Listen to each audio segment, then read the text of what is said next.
Good afternoon. The Design Review Board 2 public meeting of April 10th, 2008 is called to order. Please refrain from talking amongst yourselves during the meeting, and please turn off or put on vibrate all cell phones and pagers. If you need to talk, please leave the meeting room. Anyone who wishes to speak, including applicants, is asked to completely fill out one of the speaker's cards provided at the table by the front door and submit it to staff. You will be called to present a case or speak on any specific item as desired. Anyone who wishes to be re-noticed about a project must completely fill out one of the postcards provided at the table by the front door and submit it to staff to receive notice of subsequent hearings.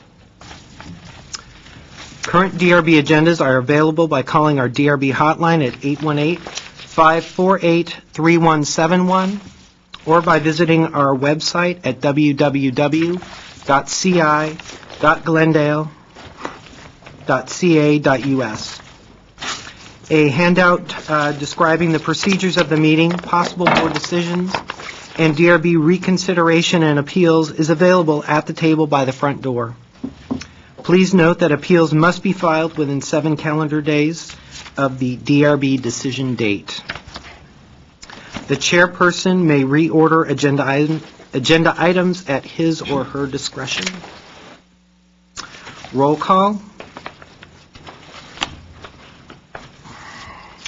Mr. Carter? Present. Mr. Geragos? Here. Mr. Malikian? Here. Mr. Zarifian? Absent. And Ms. Friedman? Absent.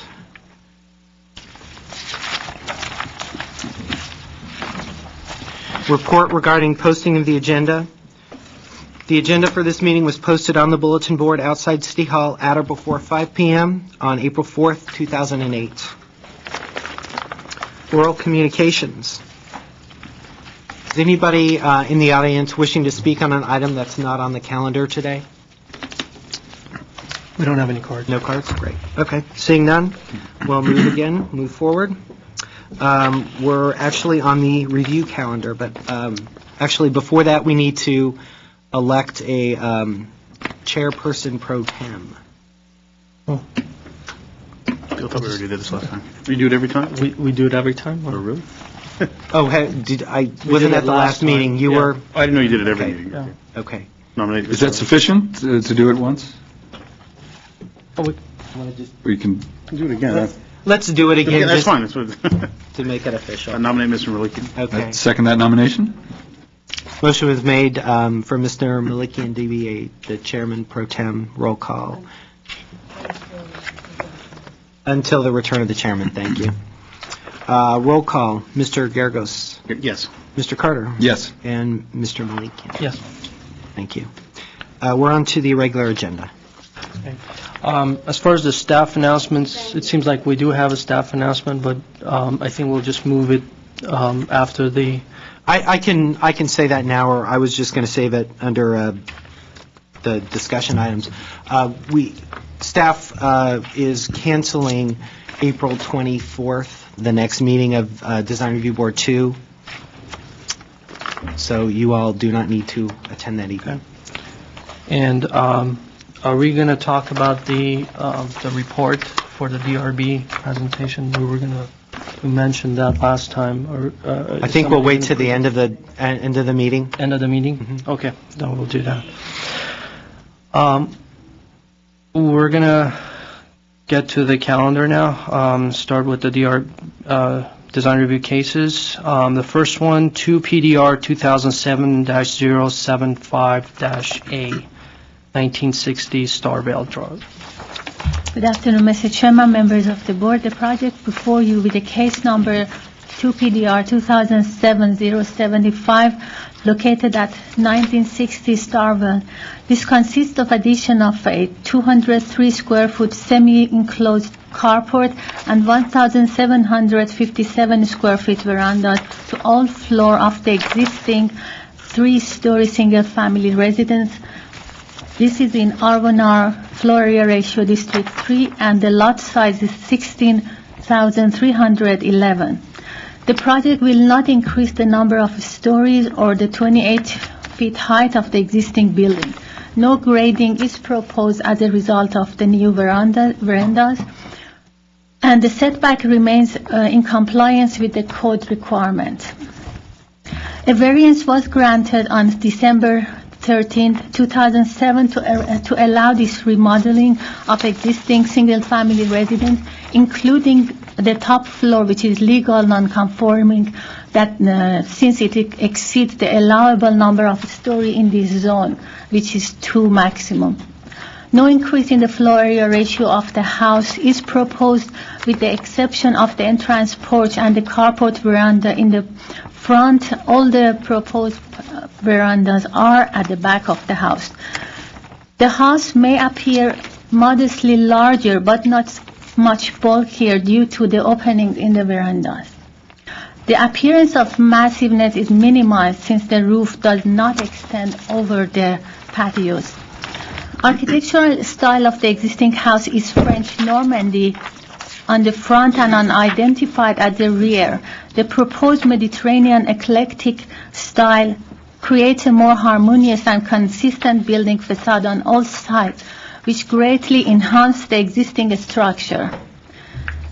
To achieve consistency, new roofing is proposed for the entire building. Currently, the house is not consistent in style. The proposal creates more consistent design on all sides, while maintaining the height and the size of the building. The use of the same type of roof tiles throughout the building helps to integrate the verandas into the existing building. On the whole, the proposal will improve the appearance of the building and enhance the neighborhood as a result. Staff recommend approval of the project.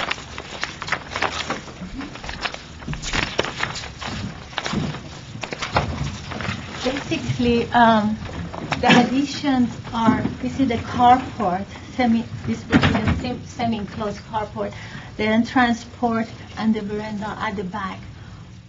When you look, these are the additions, the addition front porch and the carport. But again, in the front, this is what is added. That part is addition, and at the back, these are the addition, and obviously the roof to this. This concludes my presentation. If there is any question, I'll be glad to answer. I have a question. Is there a site plan that kind of shows what the adjacent buildings are located, where they're located?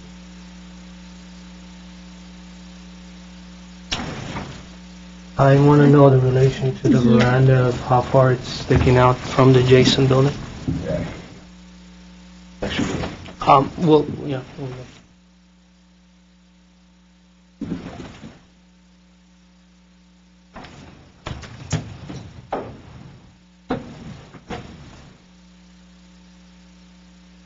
Questions? On the first time. All right, we have 2 cards. I apologize. We do have a question. Sorry. Sure, go ahead. Which floor is it that was not conforming? The third, I mean, which? The top floor. It is the top floor. Yes, second. exactly. They didn't just redo the lower floor. Right. All right, we do have 2 cards. We have a consultant project manager or a contractor builder. Who wants to go first? Okay, so the consultant project manager, Pablo Garcia.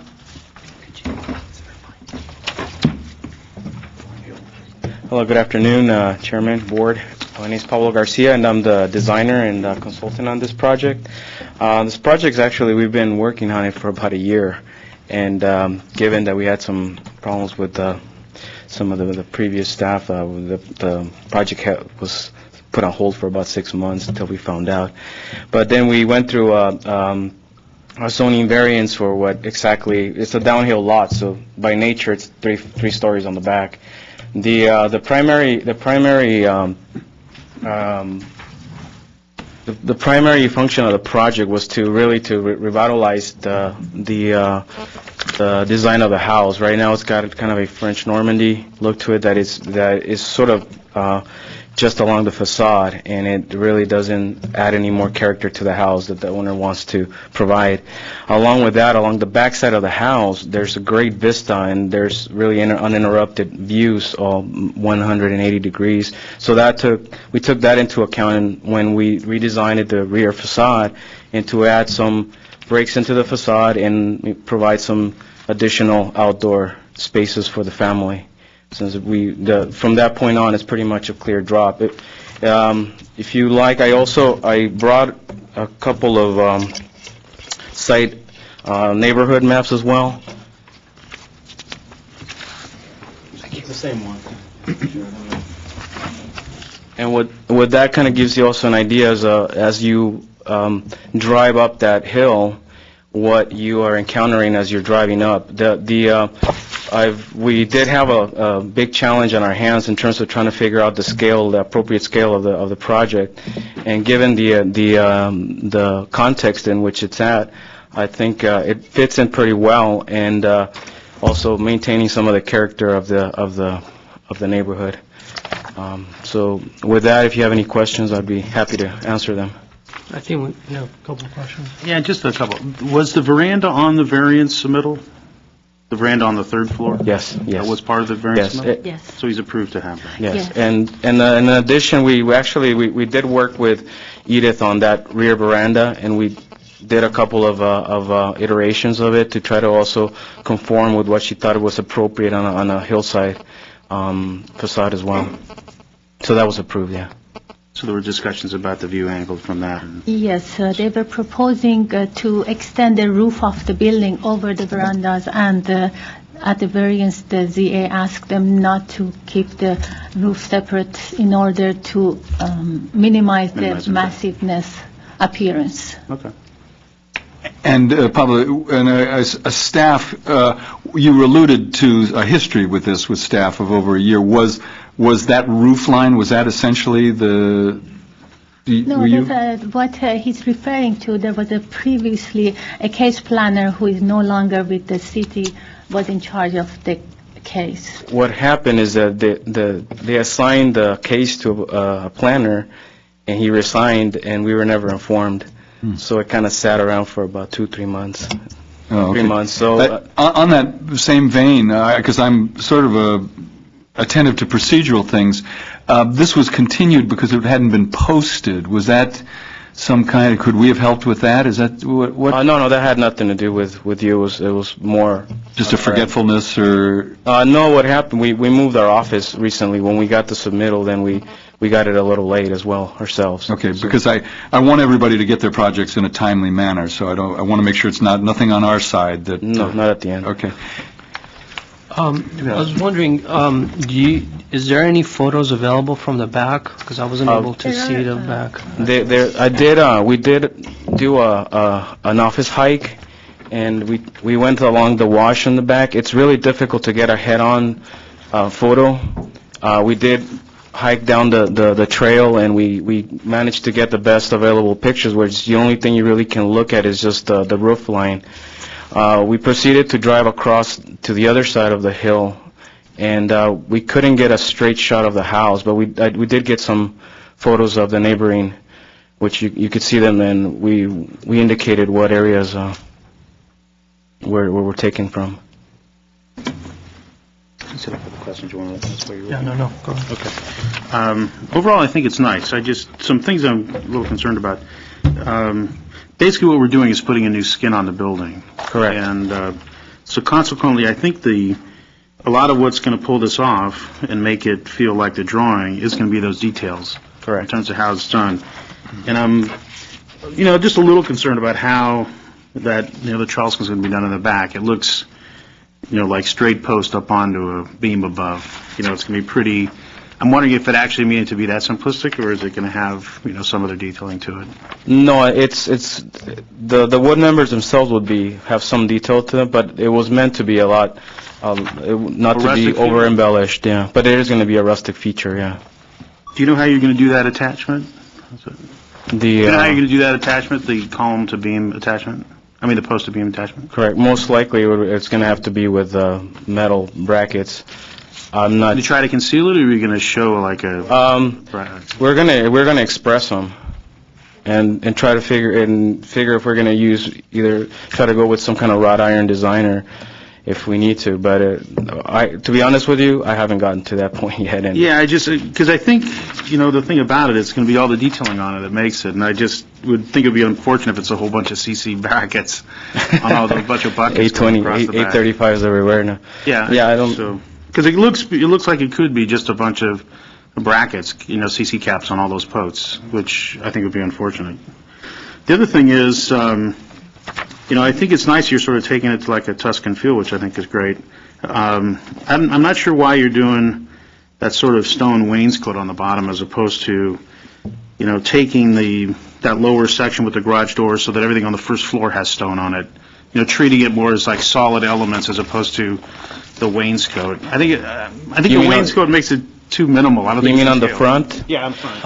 I think one of the reasons we decided to do that it was to create a hierarchy at the entry. There's one of the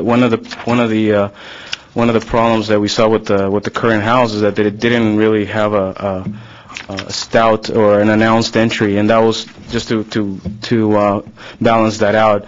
The casting of the shadows, I think, on the verandas, which is gonna provide a little bit more relief. If we were to move on and provide stone throughout, I think was gonna.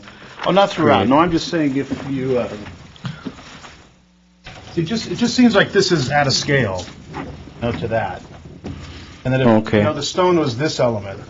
That's what stone, and let this be a large, strong plaster, detail piece, and let that be stone. Because I think, part of the Tuscan thing is that you're working with large elements, and it's not, sort of fussy proportion. It just seems like it's a short proportion with that big wall. Okay. Mr. Guerrero, I think we need to keep Sorry, go on, questions, only questions, and if we can, Sorry. like discussion. I'm learning. No problem, no problem. Okay. I want to just move this thing along. Go ahead, sorry. No, go ahead. I'm done. Pablo, if I might just ask, Sure. I drove up to the site before I actually had the site plans there, and I was wondering, looking at it, I thought, boy, the backyard must drop off precipitously, as it certainly does. So, in fact, this veranda, very nice addition, will be their backyard, essentially. It'll be, their comfort area in the backyard. Do you have any fans planned for this, ceiling fans, or is there, how is this? In the veranda? Yeah. Itself, I don't have it on there right now, but I believe we're going to provide something like that. But again, it's one of those details that we haven't gone to yet. Because you would like this to be a nice outdoor space. Correct. Okay. Thank you. Thank you. Contract to build Armin Balafian.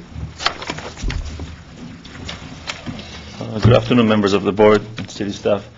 My name is Armin Kalafian from Arpa Design and Build. We're actually from the same design company, and we design and build buildings here in Glendale and Burbank.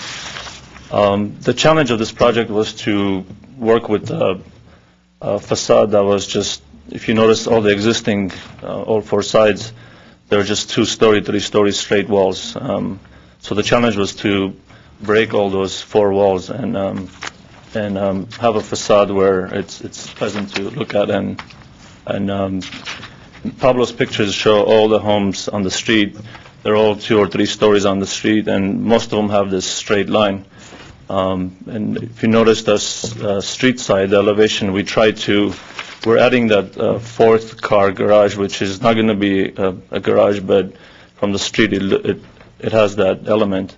It's just to make the building seem longer and kind of shorter instead of this high 28 feet tall building from the street. Materials, we try to use a lot of different materials, stone to break the elevations, and the idea that Mr. Girakos, you brought up, having stone at the garage and going around the first floor, we actually have a sketch of that, and after finishing the sketch, we feel that having the stone on the first floor from the street, it kind of makes the building seem a lot shorter. So bringing the stone down, it kind of changes the elevation. So, but we're open to ideas if you're.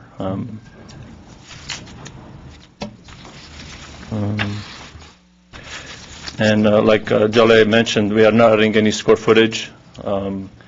Again, the idea is just to change the facade, just to change the skin of the building to make it a lot nicer. If you have any questions, I can answer.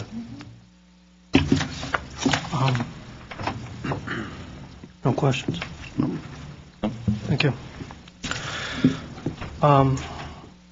Public session is closed.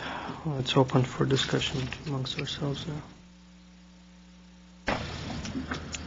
Well, my feeling is that, the easy part is sort of the veranda in the back. They only get 10 feet of veranda, but if you look at that, they probably get hammered by the sun. It'd be a nice area, done nicely, done well. That would be a great addition to it.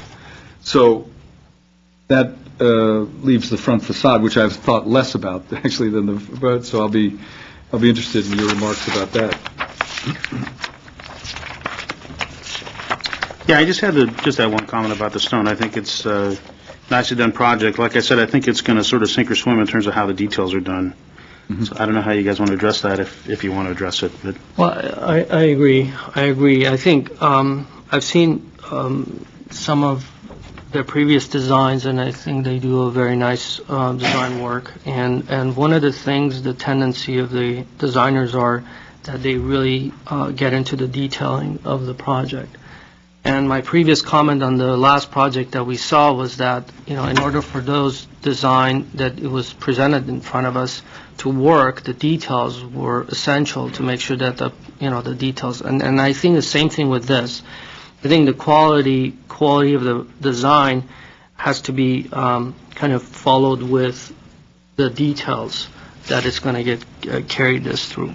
It's kind of rare to see such a detailed design projects, and once it gets that, I hate to see it a single line drawing and it presented on I like to kind of understand and feel your thoughts and how these details are going to work and how it's going to play out throughout the house.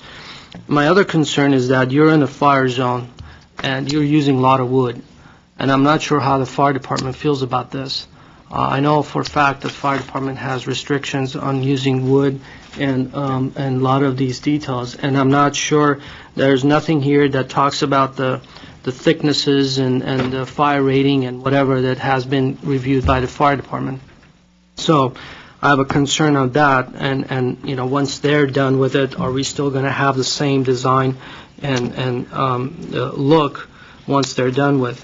And my last comment, and I'm not sure, looking at your section, it's really not, a lot of times on the hillside buildings, the tendency is to kind of draw a single line and place the building right on that line, but it's actually on a hillside, so it actually carries through. And the side elevation that I'm looking at, that, and if you look at the site plan, Mr. Carter kind of pointed that out, that you're going to only have about a 3 to 4 foot wide of a backyard left after the veranda's done, and I see that there's a lot of kids' toys and there are kids going to be playing there. I'm just wondering if the owner has realized how much of a backyard they're going to end up with this veranda that is going to be built there. But the elevation doesn't show that. The only way you can understand that is by looking at the site plan and understanding how far the veranda do come out and what you're left with as far as the backyard. So I have a concern on that. But other than that, I think the design, it's definitely an improvement from what it was there. And it does create a lot of details and interesting elements there. It is an area that we can, I can justify seeing a Mediterranean style. There's a lot of that style of architecture there, so it actually works throughout the neighborhood. But just those couple of items, I would make sure that somehow we need to address those, and I don't know if Stephanie needs to. Yeah, we've actually enjoyed working with this applicant on this project, and I think we would also agree with the board that it's a quality project. And when a project of this level of quality is presented to the board, I think it's important to all of us, and likely to the applicant and the owner, that's followed through with that level of quality that's presented. So that is, in our view, one of staff's responsibilities that we take very seriously. We've heard from you that there's a concern about the detailing at the deck and those connections. If there are other very particular details other than the ones that we typically look at, which would be the window moldings, windows themselves, railings, the level of quality that's indicated on the plans, our practice is to check throughout the process during plan check and during our 2 site visits that is followed through.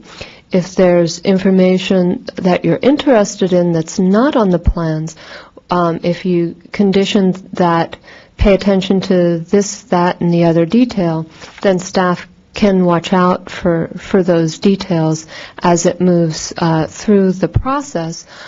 We've also heard noted the recommendation for the brick veneer.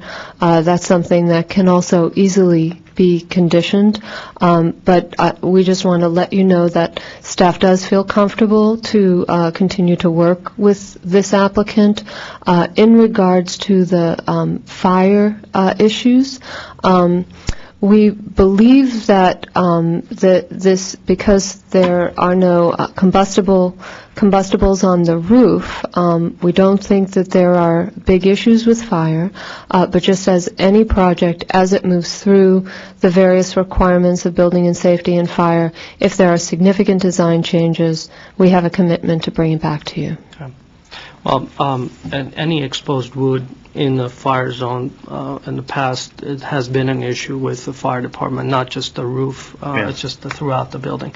Structural elements. I think what I want to make sure that the staff picks up and carries that through is that a lot of these wood details and trellises and elements like that are being designed. I just want to make sure that staff pays a little bit more attention of how the details are worked out, and not just a simple A35s, as we mentioned, Simpson connections of the understood, and more quality details. That's clear, and so that we also have a clarity. If by chance those materials are required to change to a different material, if the configuration is the same and the intent of the detail is the same, would you want to see it again? I don't think. I don't think so. I would be confident with those instructions to staff and their commitment to follow through. I would move it. One other thing, in the past, we've always liked to see the materials of the details in hand rather than just assume that the sketches are, and use our imagination of using a precast. So, and to that end, since there is so much wood involved, you don't want in 5 years that it's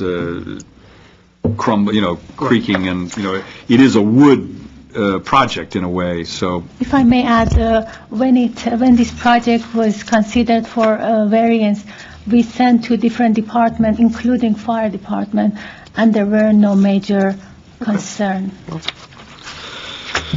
All right. So, If you're thinking of things to add, I want to say some comments to it. I mean, just things to look out for staff. I would question whether you do keystones. I don't think that, I don't know that works. So I would question the keystones and then look at how those surrounds are done. And I still think that sort of wainscot on the bottom, I think, is, not strong enough for the size of the building. I think it's just a very large building. And I wasn't really talking about stone all the way around on the first floor. It's really just the garage area. I mean, what you've done nicely is you made elements, and I'm just saying treat the element with one material. Like the thing comes out, it has stone on it, There's a large section here that's plaster, because I think that's how the Tustin thing works. It's large elements that have a consistent material. So. now that you're mentioning that, there's another level that we can get into is like, the stone around the openings, and does the stone stop at the edge and the plaster is in, or the stone actually carries into the reveal and... Yeah, I mean, I wouldn't do the stone on it myself. I would do a plaster detail, but, Right. Some kind of interesting plaster So there's detail. a lot of levels of detail that it can be, addressed, but Yeah, that's fine. I'm sure staff can handle that. Well, I would move to PDR 2007075 Apple with a commitment from staff to follow up on those suggestions. If you'd like, we can read that back to you. Is that approved with conditions? I don't think we need it back. I think, Okay, No. very good. we can- No, I agree. So is there a motion? Yes, That is Is it word That is a conditions, motion. or is it- to approve. to approve. Okay. And we have a second. Well, second, yes, second. Okay, so Mr. Carter motioned and Mr. Gregus seconds. This is roll call. Board Member Gregus, Yes. Board Member Carter, Yes. Chairman Malikian. Yes. Thank you. And if I may say to the design team, these are actually very helpful and very representative. I've seen a lot of pictures of the neighborhoods, and they can sometimes confuse as much as enlighten, and these were a good job. Thank you.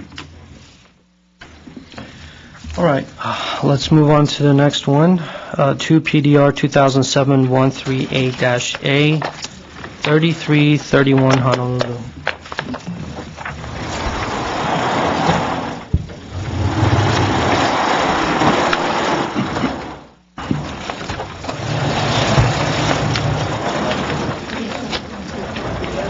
Honolulu, yes. Thank you, Mr. Chair and members of the board, and good evening. The next item before you, as stated by Mr. Malikian, is case number 2 PDR-2007-138A. This application, this project is located at 3331 Honolulu Avenue. The property is zoned R3050, which is one of our multifamily zone. The property, however, is developed with one single-family house right now. The applicant is submitting this project for the first time for final review. The project involves an addition of 1,279 square feet to the rear of the property. Right now, the existing house is 848 square feet with a single-car attached garage fronting Honolulu Avenue. The new proposal will include the construction of a new two-car garage located at the rear. As you can see, as required by code, the new addition will be set back 6 feet from the interior property line, and the new garage will be placed in the back, located 5 feet away from the side and the rear property lines. And in order to accommodate the new garage, part of the existing one-car garage will be converted into a livable area, and a portion of it also will be demolished in order to make room for the new driveway, which leads to the new garage. The total square footage of the house when the addition is completed will amount to a little over 2,000 square feet of livable space. This property, based on the zoning designation and the lot size, would allow to be developed with 2 units if all code requirements are met. However, this will remain as a single-family house. Also, the applicant is proposing to include or provide additional landscaping in the front yard area. The driveway right now, as it exists, is quite wide, so that will be reduced to 10 feet. And so there's a net gain of additional landscape in the front. However, in the back, because of the proposed garage addition and the addition, some of the landscape area right now will be reduced. And there are also, I'd like to point out, 2 illegal sheds located in the back as we speak. Those sheds will be removed and landscape also. And this is the elevation. This area will be modified to accommodate the addition. The brick planter will be continued across the entire frontage to match the existing planter. And this ridge you see here, this is where the new addition will begin. And staff recommends approval of this project with some recommendation in terms of the design and some of the material choices that have been selected by the applicant. If I may go over some of the comments. The new garage should be clad in siding to match the existing house. As you can see on the elevation, the applicant is proposing to stucco the garage. Hardy board siding should be used, not vinyl siding.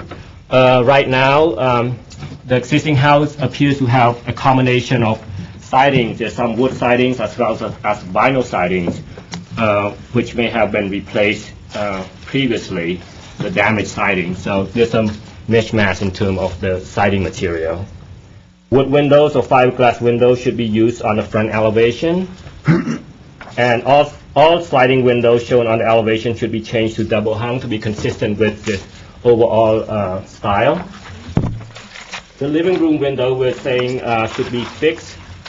This one in particular, the center should be fixed, clear pane and double hung on the side. Wood seal frame should be provided for all new windows to match the existing condition. And the garden window located along the side shall be removed because that encroaches into the required setback, which could be handled through the plan check process. Appropriate permit shall be obtained for the window replacements. That's something I didn't mention. All the windows on the property right now were changed sometime in the past, but there are no records to substantiate those changes or the replacements. Are they going to change it, or they're not going to change it? They're all vinyl. The change has been made already. So in this case, we would have to go back and legalize the change if the board feels that the vinyl windows that are on the house right now are appropriate for this project. However, the new windows proposed by the applicant will be vinyl to match the other windows on the property. And as required by the urban forester, the new driveway along the oak tree located on the adjoining property will need to be provided with pavers as opposed to concrete. Do we have any mitigations on that? That is the only one that they require. And they can actually build under the drip line? Correct. There's no need to trim the trees. The urban forester have visited the site and conclude that there's no need to trim the trees. That concludes my presentation. I have photos of the subject property and as well as the neighborhood photos. Any questions? All right. So Leo, clear?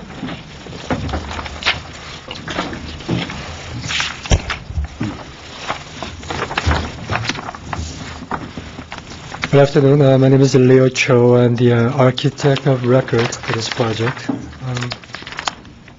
As you can see, it's pretty straightforward addition, and most of the addition is not visible from the street, and I would say about 85% of front elevation is preserved.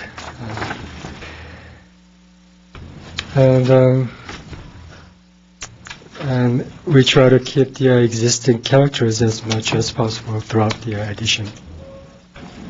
If you have any questions. I do have some questions, but No, I think I have some comments, not questions. okay. I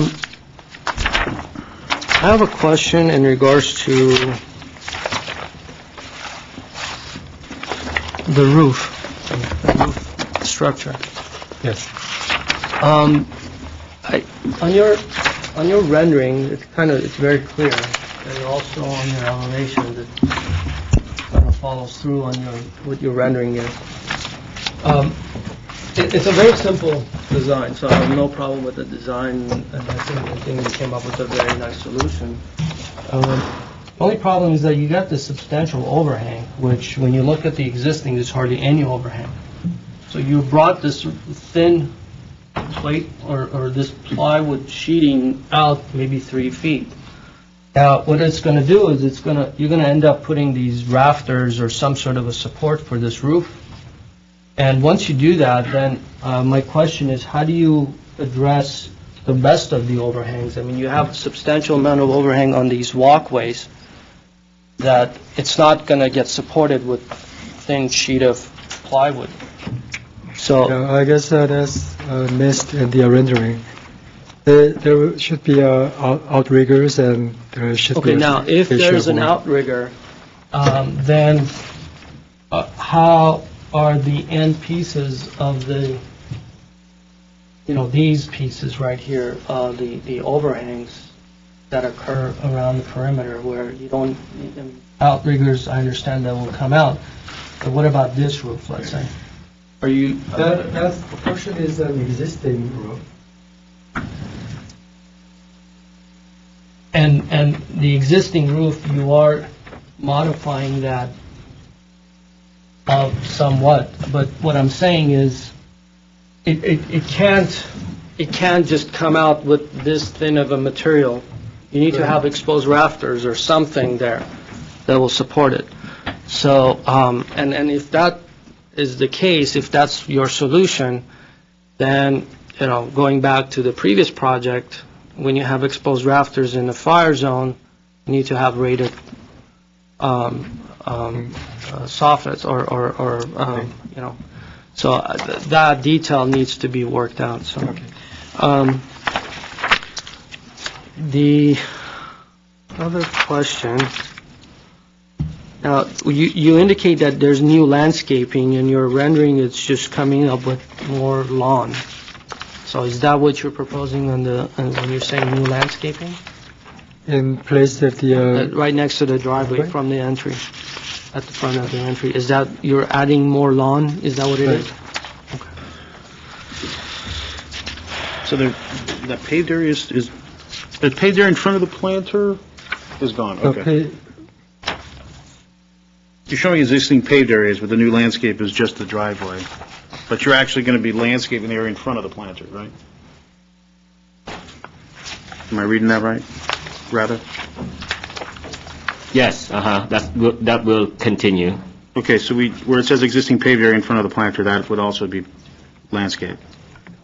That's existing. Right now this is all lawn. You need to speak in the microphone over there. No, that's fine. You can just go ahead and address it from. Oh, actually, I stand corrected. The existing pavers will remain. The paved areas that will remain on the site. Right in front of the porch, it says existing paved areas. Yes, But the rendering showing it as landscaping. Is it landscaping or paved? Well, the rendering is kind of deceiving because you're looking from an angle, but it's actually... Okay, so existing pavers yes, will will remain. stay. Okay. This is showing as grass, that's all. Okay. All right. Did you have any thought for doing any kind of covered or porch in the back? You have that large cut where you have a shed roof in the back. It seems a little drastic just to have the shed back there. I was wondering, is that? It is a little awkward, and that was the owner's wish, so I just obliged. And because it's in the back, I suggested a trellis of some type. Or just bring the roof down and make it a porch. I think if you put a roof over that area, the interior of the house would probably be too dark. Okay, somebody thought about it. Okay.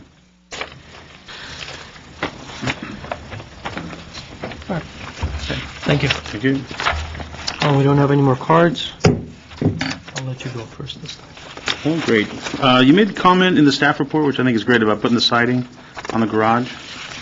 I would like to see that it's, they're doing the vertical up in the gable. So can they do that on the garage also, so that Instead of horizontal sidings? instead of it all being horizontal, if they did the vertical just up in the gable like they're doing in the front of the house? If that's the board chooses, then staff would. Yeah, possibly, but it would look funny because of the shed. I mean, we could do it. Right. No, in the back, he's using a different detail, so. Yeah. I was saying you'd see it from the street when you saw the garage with the front of the house. So. Anyway, I'd like to see it match that. I mean, if he's going to do the siding, just have it very vertical. Otherwise, I think it's good. That's good. My thoughts are, This, to some people, would be your prototypical remodel. It's a 1947 home, 850 square feet. Who knows? Was it? Did they work at Lockheed? It's the Southern California Burbank. A million of these houses were built, and the addition goes to the back. It'll essentially create a new house, and hopefully one that they really enjoy. So I think our only thoughts are: is it harmonious? Is it, because it's going to be a new house? It's going to transform an 850 square foot dwelling to a new wonderful house, and you just hope that it has a harmonious feel, because it is going to be a new event. And looking at those elevations, it does appear to comply with them. I agree. Actually, one thing, it's showing the driveway at 9 feet, but because it's new, wouldn't it have to be 10, or is it 9 okay? 9 is the minimum. 10 was, okay. Yeah.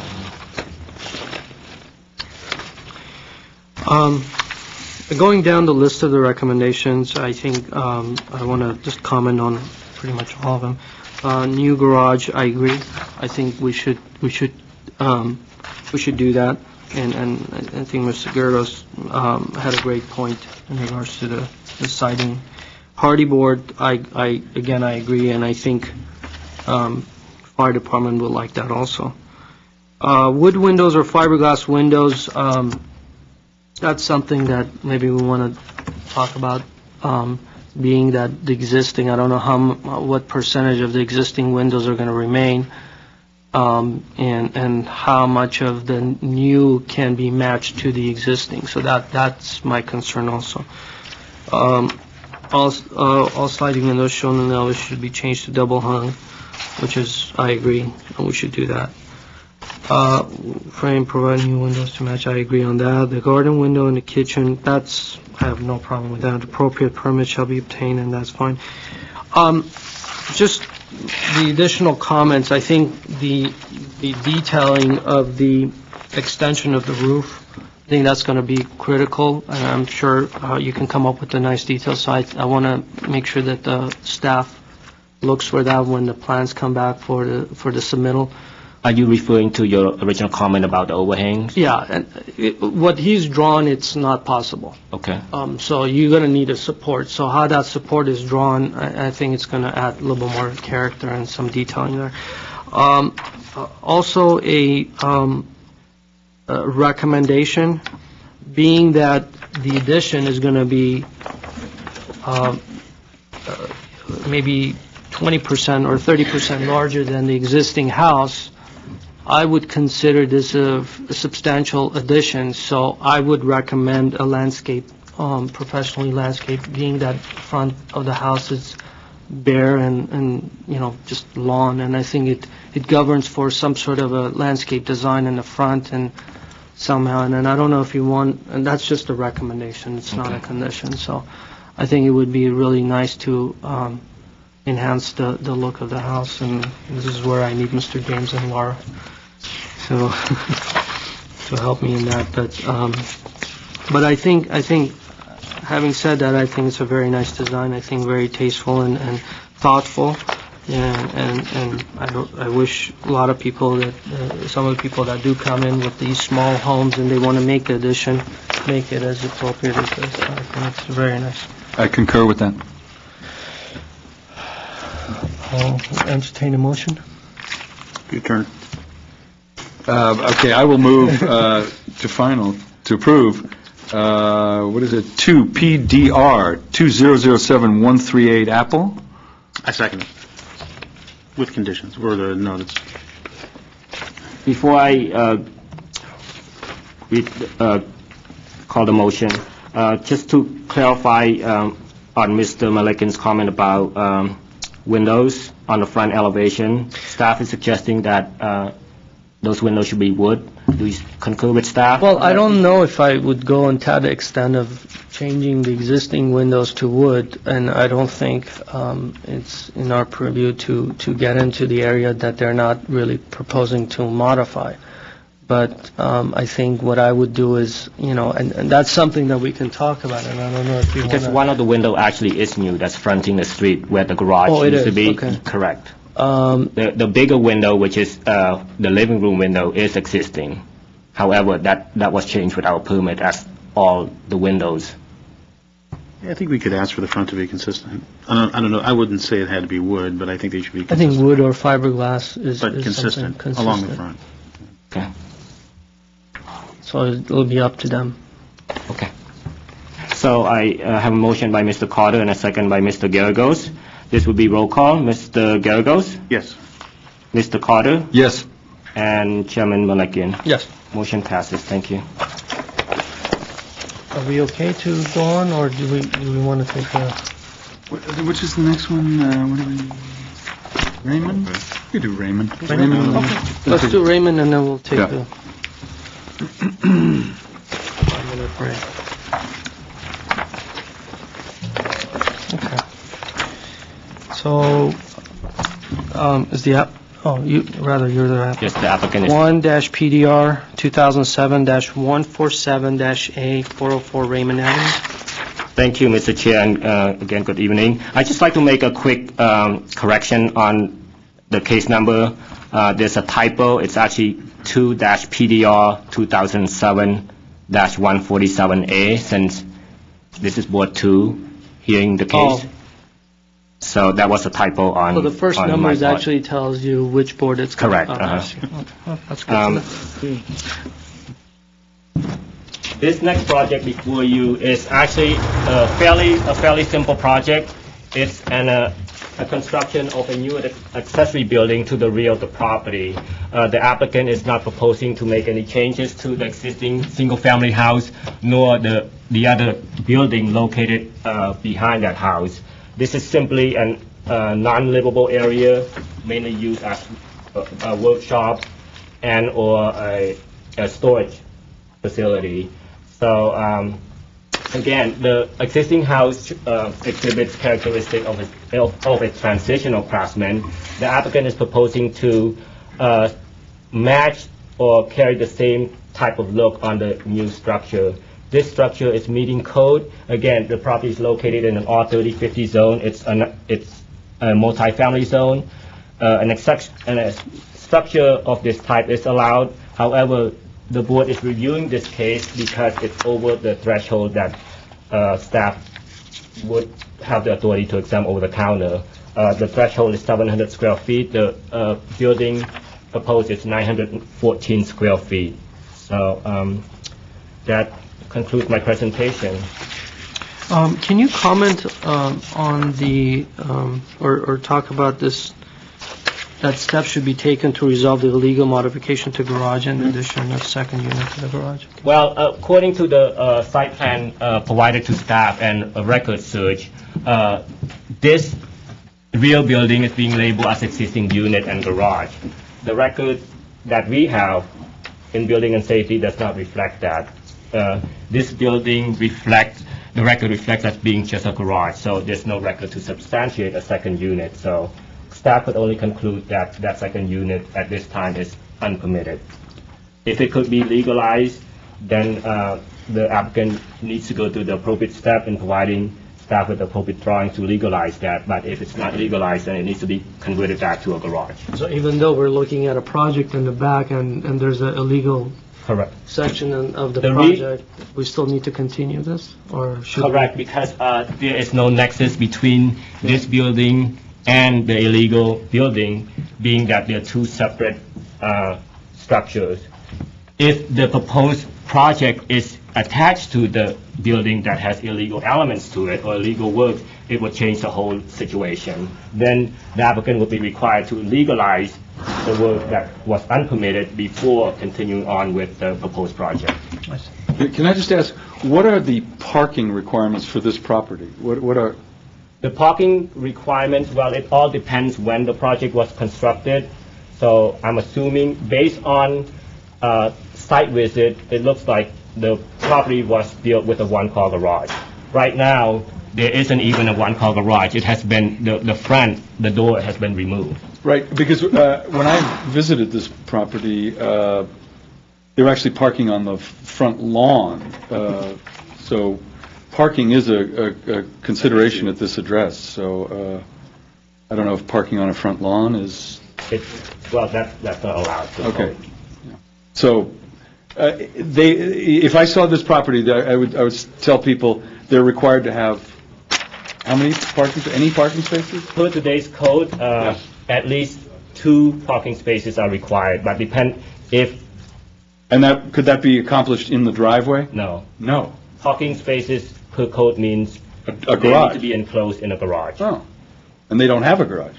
No, because that garage structure has been converted. or But we're modified. not debating that. We're debating, that brings me around to your, Yeah, so we could actually approve an accessory structure on a house that has no garage and And that... then it's Because- completely illegal. That's amazing. Let me just touch a little bit more on that issue. This that's pretty accessory structure actually does not require a garage per the zoning code because it's not an addition to the single-family house or the primary structure. Yeah, but you're pulling a building permit on the property. I completely understand. That's news. I just didn't know that was there. But isn't that considered as a square footage added? It is a floor area, but it's not an addition to the actual primary building. So there's an exception in the code for that. They could add the second unit without finding a garage? Could they add a second unit and provide the parking for that unit and still have the illegal one without a garage? No, if they keep the legal unit, add a second unit, that would be 3 units on a property. This property, But it's illegal, so it's not counted. well, we, so is the illegal one currently counted as a unit? no, not No. the, So this could become a unit then? Theoretically. that's where the enforcement needs to come into the picture. Okay, I'm just curious why enforcement wasn't part of it before it got to this point. I'm just curious. Okay, that's fine, just want to know. Okay. Interesting. Now, Well, people said Glendale was hard. I don't know where that kind of... Well, just going back to the parking requirement, it's the same situation as if a property owner is proposing to build a guest house. We do not require parking space or parking for that guest house to meet parking requirement. It's the But same if situation. the- You're pulling a if- permit on a property, though. But this is for my clarification. If, let's say, a house is 3,100 square feet, and the guest house, you're allowed to have a 500 square foot of guest house, so it automatically triggers the floor area over the threshold of 2-car versus a 3-car, which is 3,600. Do you have to add another additional parking space? No, You don't? no, because it's still an accessory building and it's a guest house. Good to know. It would have to be to the main structure. Because Who said Glendale is? I don't know where that came from. Okay, so we have the applicant and the owner. Who would like to go first? Owner or the applicant? That is wild. Kurt It's just wild. Bednar? You can state your name and address, please. Yes, Kurt Bednar. I'm the designer for the project.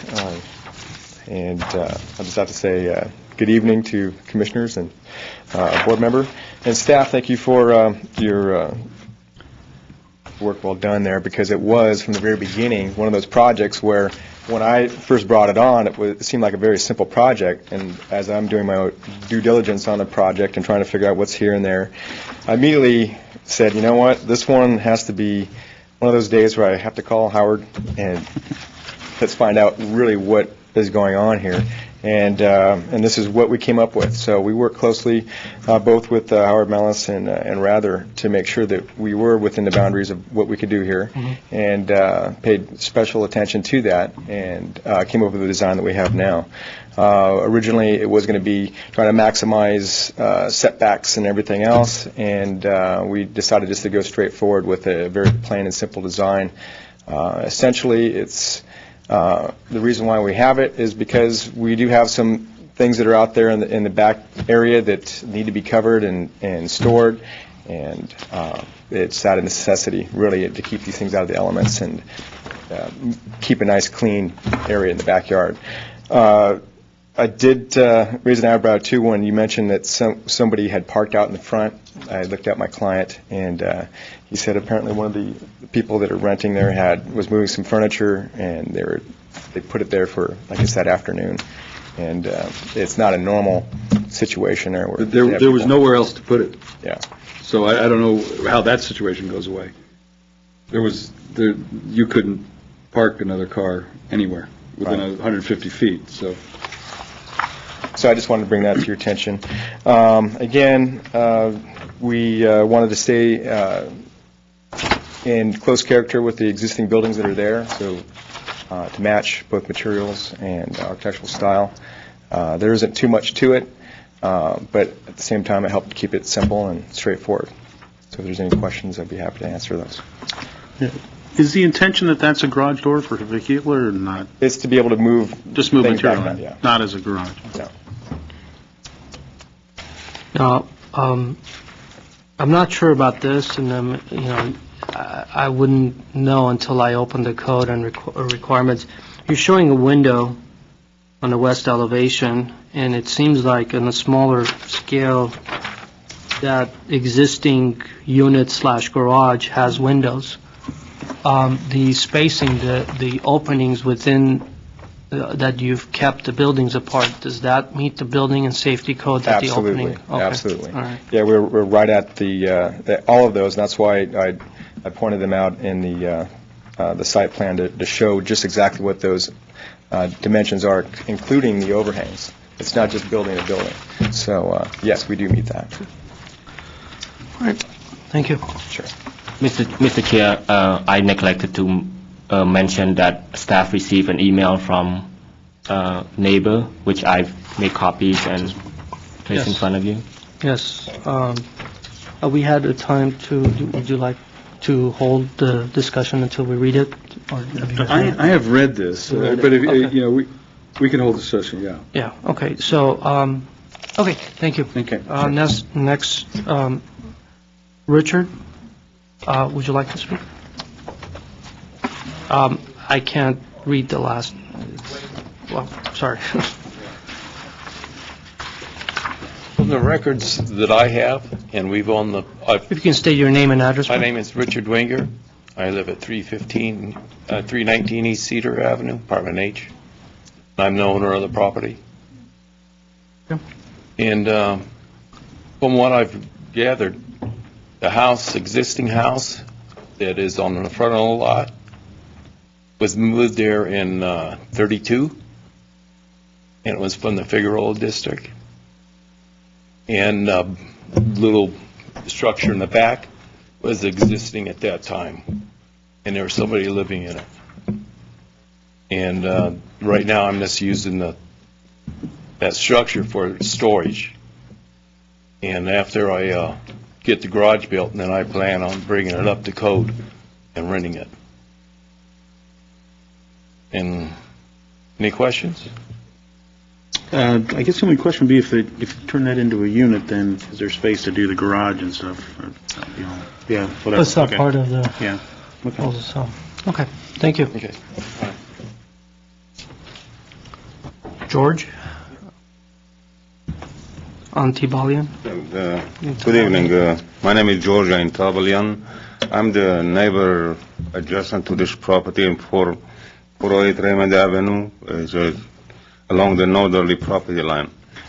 Regarding this property, somehow, it have a history of illegal improvement on the site. It's ongoing, and since the gentleman, the new owner, took over the property from his, God bless her, rest her soul, his mother. Then after that suddenly we have to see that the existing garage being converted to guest house. And there's already guest house on the site, almost 500 square feet, no permit record. We check with the city, there is, let's say, there's no conversion for the garage to guest house use. And it's been ongoing improvement on the site without no permit.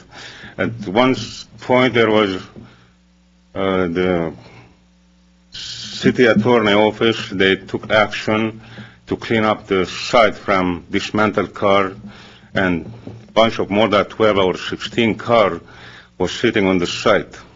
So they forced the new owner, to remove all this junk from the site. But there's still some part is the back side of the property. There's a lot of junk right there. In addition, that the front house it need to have a parking space, and guest house need a parking space, but somehow the front house today is rented, or there's more than 3 or 4 tenants reside on the site, and the whole mess of the parking lot, and we are next to it, we're concerned about the safety. At any moment this car get burned. As a matter of fact, we have the parking adjacent to it, reckless car, dismantled car, and you name it. And this is, a matter of fact, we got some pictures just yesterday, the day before yesterday. Then you could see the poster, and you could see the car in the back of the poster, and even that the van was lifted up. They are doing mechanic work over there. At night time, there is a car blocked the pedestrian sidewalk. Adjacent neighbor with the children and the neighborhood, they cannot even trespass. There's a lot of elderly people, retired people. They have to go down to the street, get within the street, let's say right of way, in order to find a way to trespass the street. Back to that. In the morning there was, I could show you all this picture as an example. And this is our property. You need to step back to the microphone. I'll just leave it there. Thank you. And there are some more of this. Even the part under the lawn right here behind this one. You need to speak in the mic. They can't hear you. That's why. And somehow we have no objection to have a accessory structure as long as it meets the minimum requirement, but there's already one guest house, it's almost 500 square feet, is on the site already. And then plus that illegal converted garage, and plus that problem with along our driveway, parallel to us, sometimes 5 or 6, 7 double parked car, for example. This is only in the side. I didn't have the chance to take the picture on the back of the property. Somehow you could check into the satellite picture. You could see exactly there's a lot of construction material, timber, and you name it on the back of the property. Now, somehow the zoning, they're saying that, yeah, it's okay not to have a parking. Main thing I think they have, instead of build a storage building, they should build a parking structure, because the front house, somehow I believe there is 3 different tenants. Mr. George, you need to wrap up. Your time is up. Yeah. Okay. So this is our concern about this. Safety, fire hazard issues right there, and then provide a parking, minimum parking on the site. Thank you. Yeah, thank you. Do any of you need to reply to this, or? No? Okay. Then we'll just close the public hearing.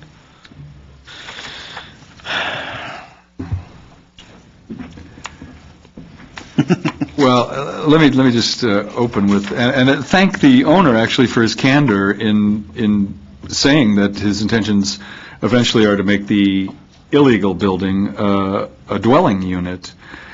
So I have it is our job to separate this, but I have a very difficult time separating the approval of this building from the overall dynamics of the property. Does any of my colleagues share that? I have the same problem. I think before they go ahead and, to me, I think that before they go ahead and build this storage, I think they need to come up with a plan for how they're going to solve their existing non-conforming issues.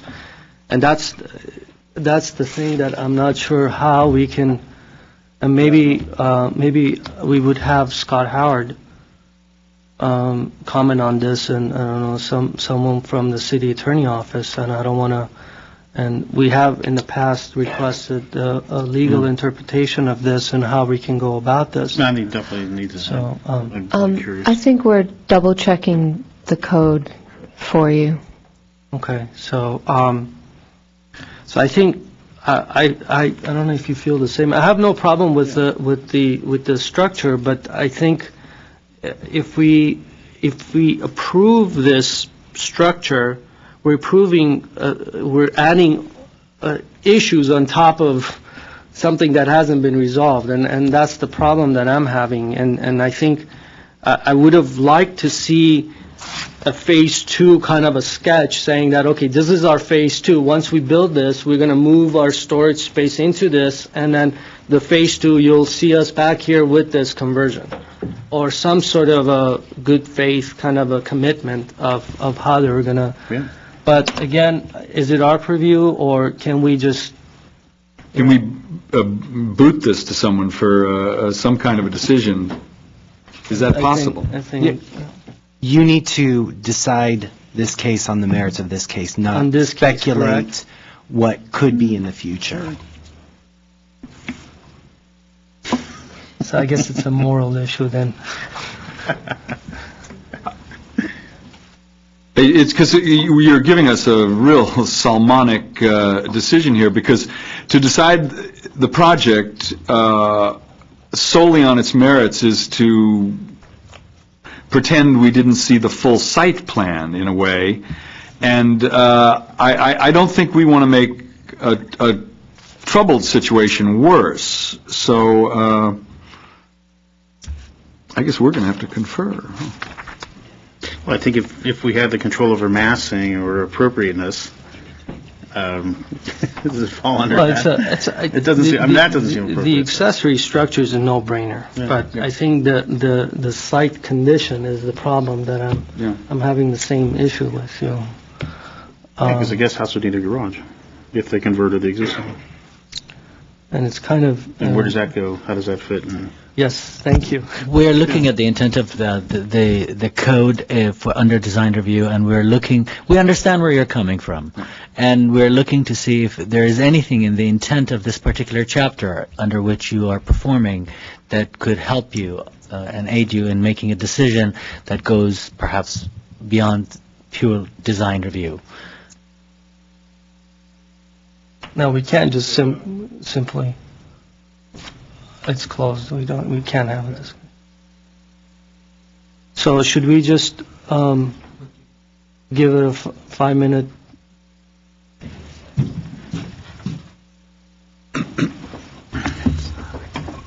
Okay. So intent and purpose. The intent of design review is to promote the general welfare of community by achieving the following purposes: A, to protect the community from adverse effects of poor design and to encourage good professional design practices.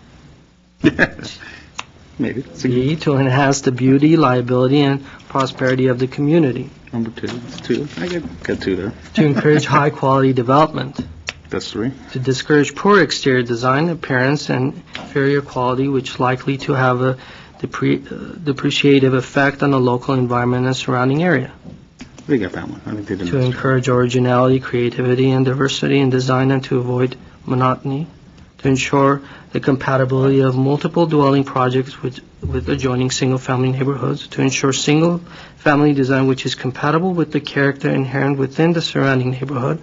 To preserve the city historical and architectural heritage in geographical areas designated as a historic district overlay zones pursuant to Chapter 30.25 of this title. So the only thing that I can go back to is B, to enhance the beauty, livability, and prosperity of the community. That's the only thing, and I don't know if that's questionable. So, having read this, thank you for that. We thought you should read it yourself. So then I guess we would entertain a motion. Yeah, do you want further discussion, or do you? I mean, by all means. I mean, it's a. Wait, please. I'm sorry. No, you're. I'm sorry. No. We don't. I'm sorry. It's closed, and we heard your comments. You had more than 5 minutes to speak. We heard everything that you said. So we understand exactly what you mentioned, and that's why we're having this discussion. Well, then let me just ask on the record from staff. And I know I'm asking questions for something that I shouldn't be even thinking about. But if the property was totally conforming and the second building was a unit, what would the overall parking requirements be for the property? The total number of parking spaces that the property would need to provide would be 4 at a minimum. And that is in garage? That doesn't- Correct. Yeah. So that's, Well, they're existing non-conforming, that's the Yeah. issue. yeah, I think the okay. issue for me is that they've converted the one unit, which would have required parking, and the parking would have had to go somewhere on the site plan. I mean, I don't know if this helps in your decision-making I have a process. decision. I mean, I have a solution, I think. Why don't we approve it with a condition? A condition for the applicant, rather than taking their time in the future, they would have to bring a plan in to submit for the modification Yeah. with this. So at the same time that they're coming to getting this sign off, we would have some sort of a Grand design. grand design of, is that possible? That track?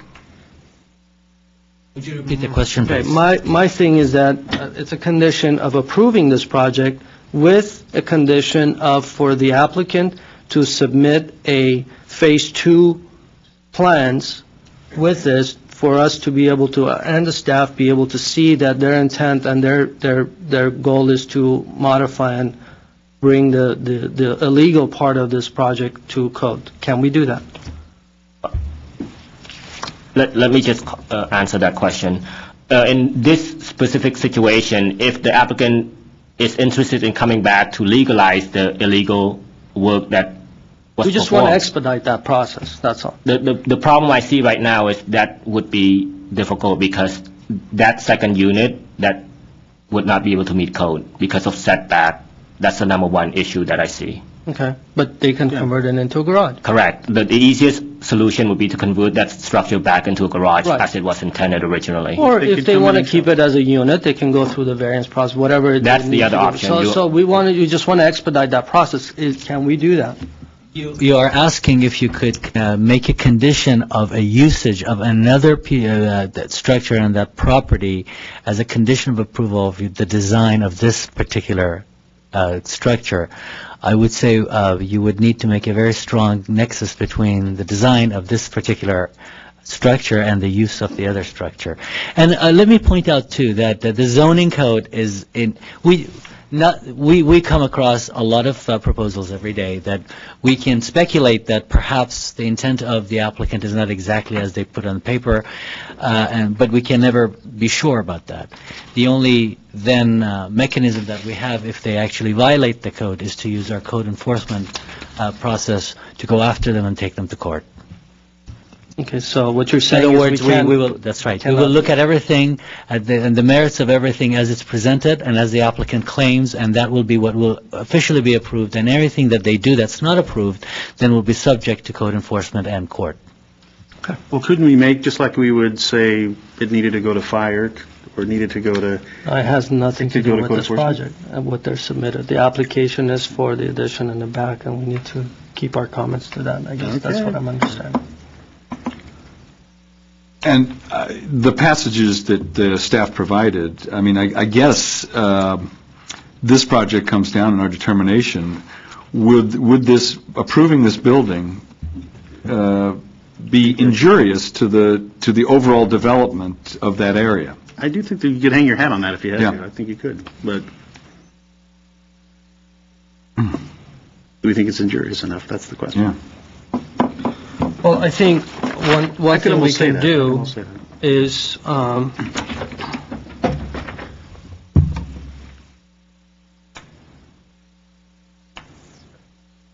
well, this will probably be the only structure or property that will have three separate structures on the site of the same size, so, but Well, I mean, could we say that it's injurious, and if they came back with a plan that showed it, that it wasn't injurious, could we do that? Would you feel comfortable doing that? I think we just have to let the staff deal with the problem, and let just trust them. Let me ask a question, just to With clarify, this- as a new guy. If there was a second structure, guest house, and it had aluminum windows, and we were asking them to upgrade the addition on the main house, could we condition that with the windows on the other house be conforming with the addition? Would that be within the purview? If there was a guest house, Yes. Okay, but they were only adding on to the main house. And one of the conditions was on the main house that the windows were consistent. Maybe they had to be all wood. But the guest house had aluminum windows. Could we tell them, even though they weren't working on the guest house, could we ask them to make the guest house windows conform to the main house? The chair is shaking his head, but I actually would say to the extent that anything is visible from the street and then the consistency of the overall design would be under question, you could probably look at things that on a case-by-case basis to see if in fact there is a connection. So there is a way to look at another structure even though it's not the one that's under review. I don't think so. Okay, I'm asking. I don't know. I'm asking. Scott Howard wants to be. Mr. Garagos, the concern I have with that from experience is that if the guest house was built according to plans and it was approved by all departments and a permit was secured, then... It wasn't. Say it wasn't. Like this one, it's not. Could we condition that the legal structure had windows that matched the house? I'm asking as a general question. I'm curious. I think in the past, we've gotten comments from, and we had presentation with Scott Howard that, if it's not part of the application, then we can't go beyond. All right. And Well, that's what I recall. I may be wrong, or the codes have made change, but, yeah. So, okay, well, let's just comment on the structure. I think, to me, I think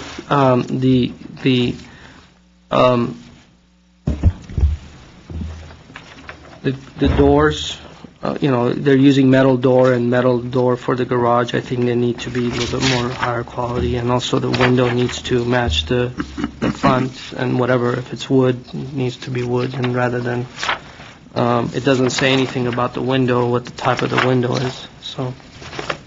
But the applicant proposing, I believe, vinyl windows for that one window on the structure. Yeah, vinyl window. Yes. So staff is saying that it needs to be wood. Right.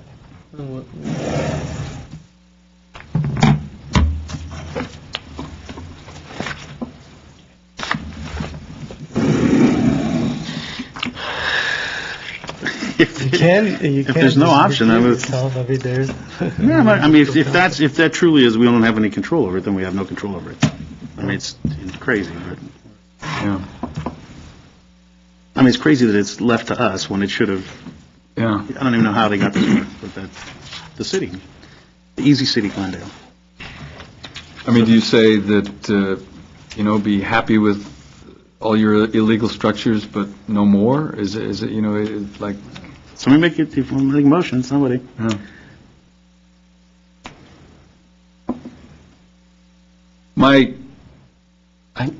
Yes.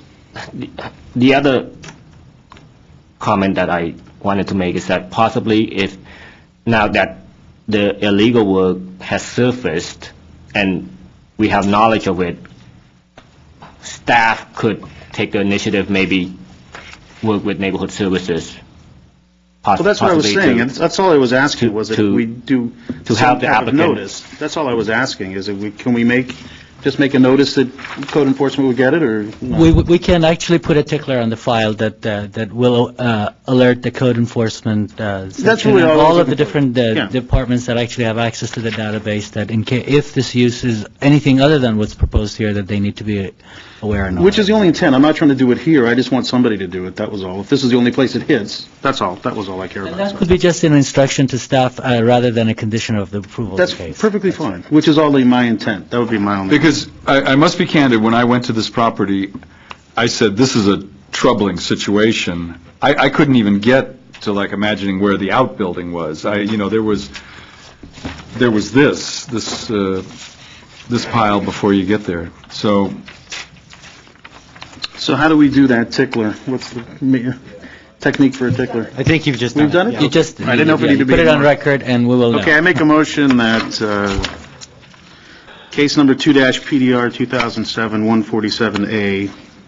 2007-147A be approved with conditions noted. And ticklers. Could you read me the conditions and ticklers? The condition that I have is to provide high-quality garage door and install wood windows to match the existing wood windows on the house. And the tickler is to notify neighborhood service staff of the illegal situation on this property. And that to keep an eye to see if the use is consistent with the use that's proposed with this project. Which is the only intent, that's my only intent, that's all. So I And have, I would like that, the illegal, but I would like to make a note of the parking situation, almost, what would be the word? I don't know, but a parking situation that's deleterious to the neighbors. Well, you can't park in the front setback, and they're obviously parking in the front setback, Yeah. so that has to be addressed, so. But that's all code enforcement stuff. correct. Okay. Yeah. But if you would make a note that all codes, especially parking, I would second. Dismantling on site. I would second your motion. Okay, I have, also, I would like to request that those photos be made into the record since they will pass around for your review. So I have a record, motion by Mr. Garagos and a second by Mr. Carter. Mr. Garagos? Yes. Mr. Carter? Yes. And Chairman Malakian? Yes. Motion passes. The condition. Before we take a 5-minute break, I just want to comment on, I know that this coming Tuesday, we're going to be presenting some DRB issues to the council. I want to highlight this particular situation, and I want to bring this up to the council's attention, that events like these do happen, not often, but do happen, and I would like the council to comment on how to deal with this. I mean, we see an illegal condition, and it's in front of us, and we're approving something that we shouldn't be, and I just don't know how to address that, and we need direction from the council, I think. But we understand the message. Just let me explain. This next week, the staff report has already been submitted. Okay. And the staff report will only cover the criteria under which staff exempt projects. Then we are going to actually take another staff report to council that, in which they will explore the idea of having a joint meeting with the two design review boards, and that would probably be a place that we could say, among other things, some of the problem cases that you often confront that are out of your purview, but you have some sense. And then, based on the direction that the council takes, whether they ask us to have a joint meeting with the two DRBs and then one with them, or whether they want to go off the bat, we can cover that. Okay. Thanks. Very good. All right, we'll take a 5-minute break.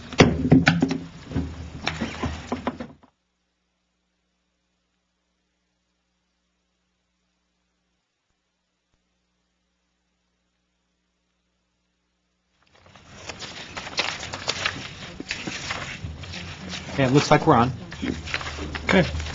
Just the pictures. Next project, 2PDR-2007-145-A, 5151 Fine Hill. Yes, Mr. Chair, members of the board, the project located at 5151 Fine Hill, as noted, is a project to add approximately 1,140 square feet to an existing 1,200 square foot house.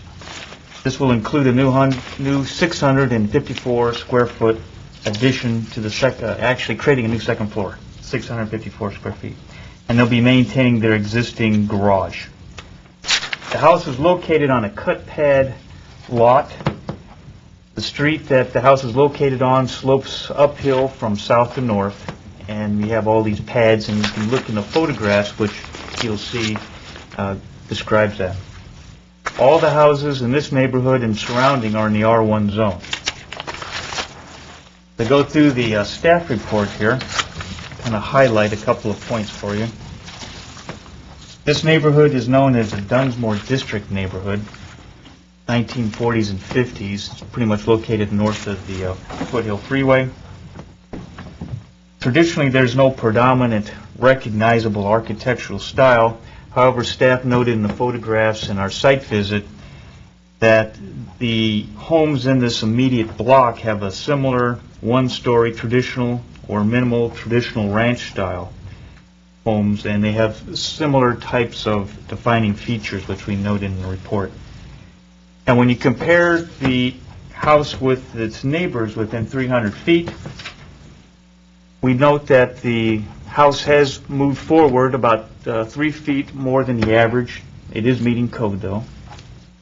The neighborhood average is about 28 feet versus 25 feet. The house size is approximately 800 feet larger than the average, at 2350 versus 1560. And the number of stories in this neighborhood, about 84% are single story, so there's about 12%, which will include this house, which will be 2 stories. When we look at the guidelines and the staff analysis, overall the staff feels that the project complies with the intent of most of the guidelines, so we have a couple of points that we want to note, and they're in our recommendations at the end. I'll go over them in a little bit more detail here. One of the issues is the volume of the second floor, and we have a consideration in our recommendation to consider pushing it back a little bit. When you look at your project site, it's on the west side, so your north is this direction. Your second floor volume will be here, and the first floor volume, which will be coming forward here, fills in this area that was the existing house right here. You can see actually over here too on the existing site plan, or the existing floor plan.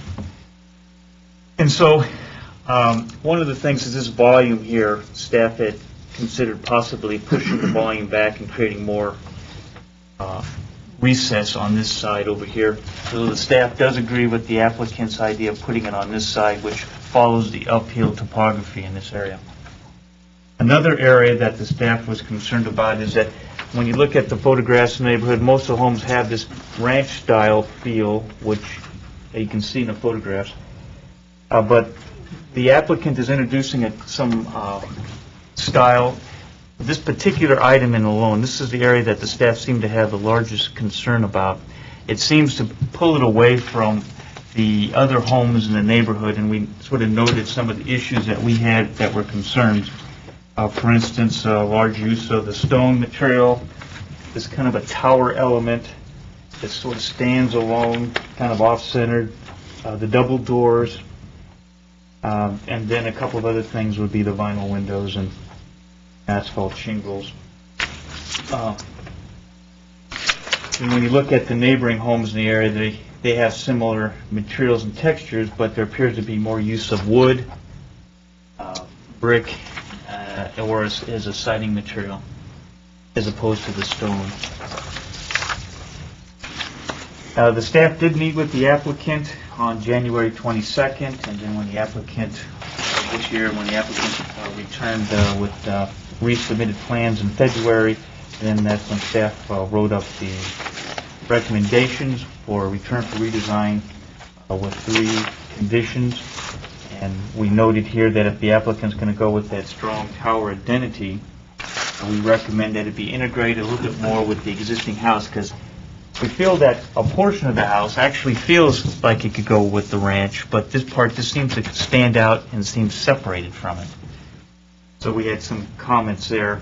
And then we also asked that the applicant consider setting back the second story a little bit more, so that when you're looking at it from the north down to the south, down the hill, it's pushed back maybe a little bit further from the street. We have some section views here. On our perspective, you can see the house here. Up the hill, you have this house. Here's the house here, and then down slope.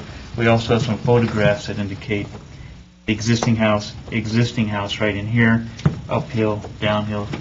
Have our first and second floor. We have some materials that they've submitted, and then finally, the applicant, we were requesting that they submit some details showing the window and wall relationships, and they have done it here.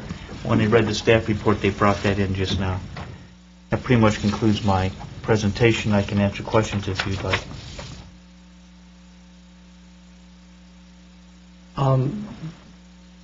The comments, your recommendations, did you have a chance to talk to the applicant and review the comments with them? I did talk to him on Monday in detail. Okay, but have they had a chance to sit down with you and Stephanie and review the plans prior to this? On January 22nd, we reviewed it the first time around with them. And then when they resubmitted, February 20th, then we went from that point and wrote up our staff report. Were there any changes since then, since after you? No. We didn't go back and renegotiate because this applicant unfortunately had to wait a very long time because he got caught in new changes. I see. I think, may know somebody like who got caught in these changes with this, and so we're trying to work through this and try to get that going. All right. Thank you. We have several cards, and does the owner or the architect wants to come first? Chair, I'm sorry. Yes. There were several letters submitted in favor and a letter submitted in opposition, and they should be all stapled together for you, so you can look at it. Where's the one in opposition? I didn't see one in opposition. It should be on the front page. That would be the last one that came in. Okay. When she talks about an attachment, I couldn't make a copy of the email, but the attachment is the same thing as the form letter for those who are supporting it.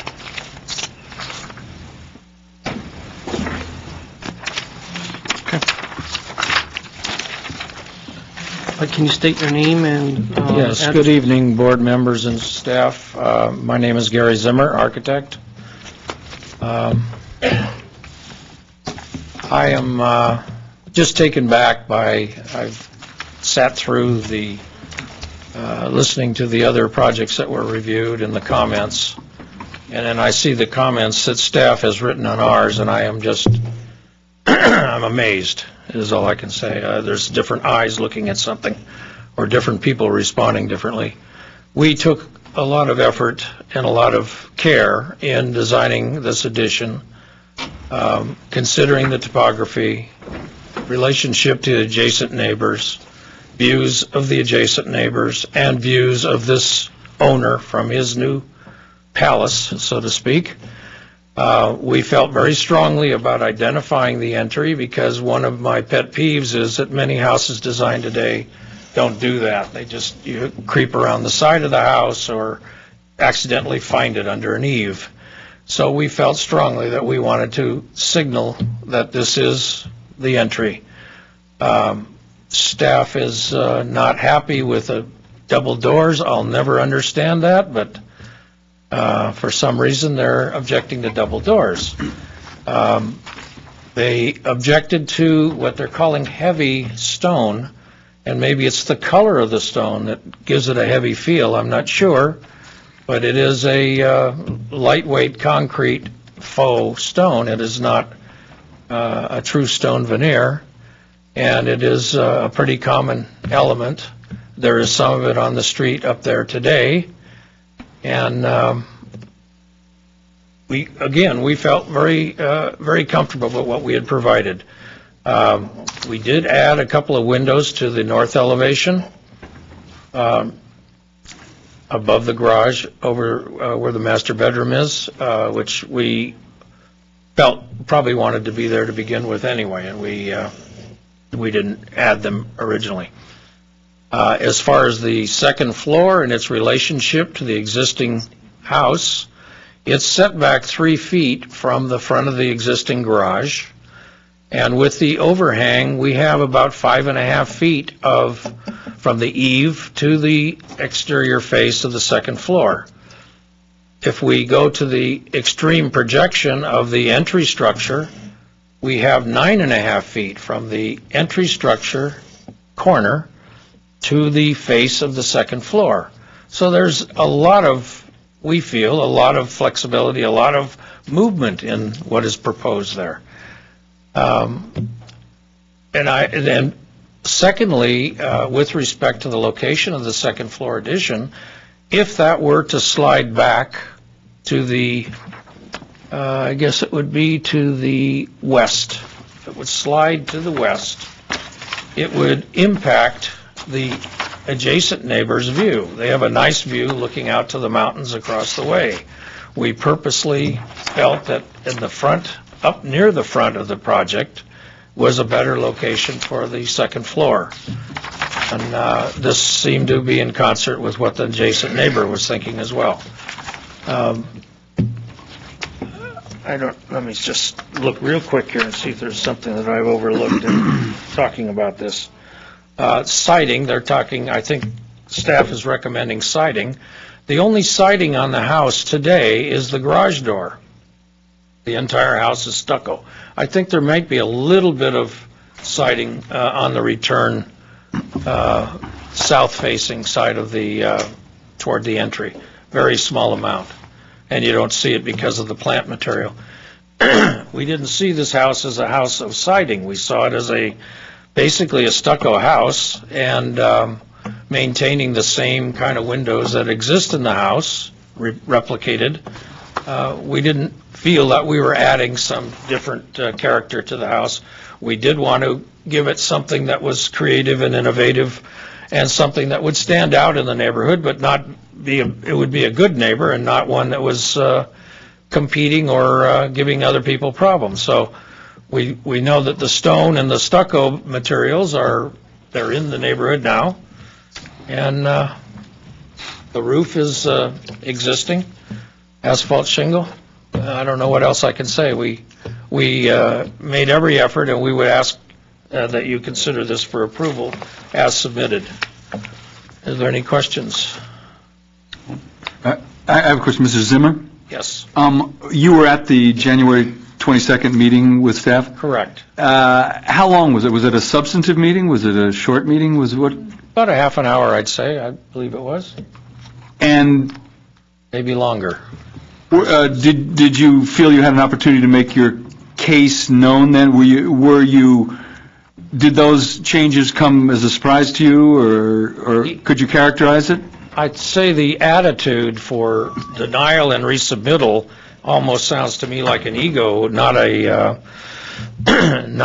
sensible evaluation of what's being presented and how it was dealt with. For the most part, I responded and defended what we had on the design. And I'm not a newcomer. I've been around for a lot of years, designed thousands of houses literally up and down the coast and in other states. And I never have a problem with design. It's something that some of us have inside, and we feel it. And you look at a site, and you look at the conditions, and you feel it. In any event, in this case, I was at odds with the staff at this meeting, and even though it seemed like there was we were in accord, and they were saying, well, these are only suggestions and so on, and then they come back and say, we're going to deny you and cause you to redesign this and resubmit it, and it's like, what? Maybe I didn't hear something, you know. Okay, thank you. That's where I'm at, anyway. Thank you. Serge, Mr. Khani? I'd appreciate if we had one of the... If you can step forward, public can't hear you.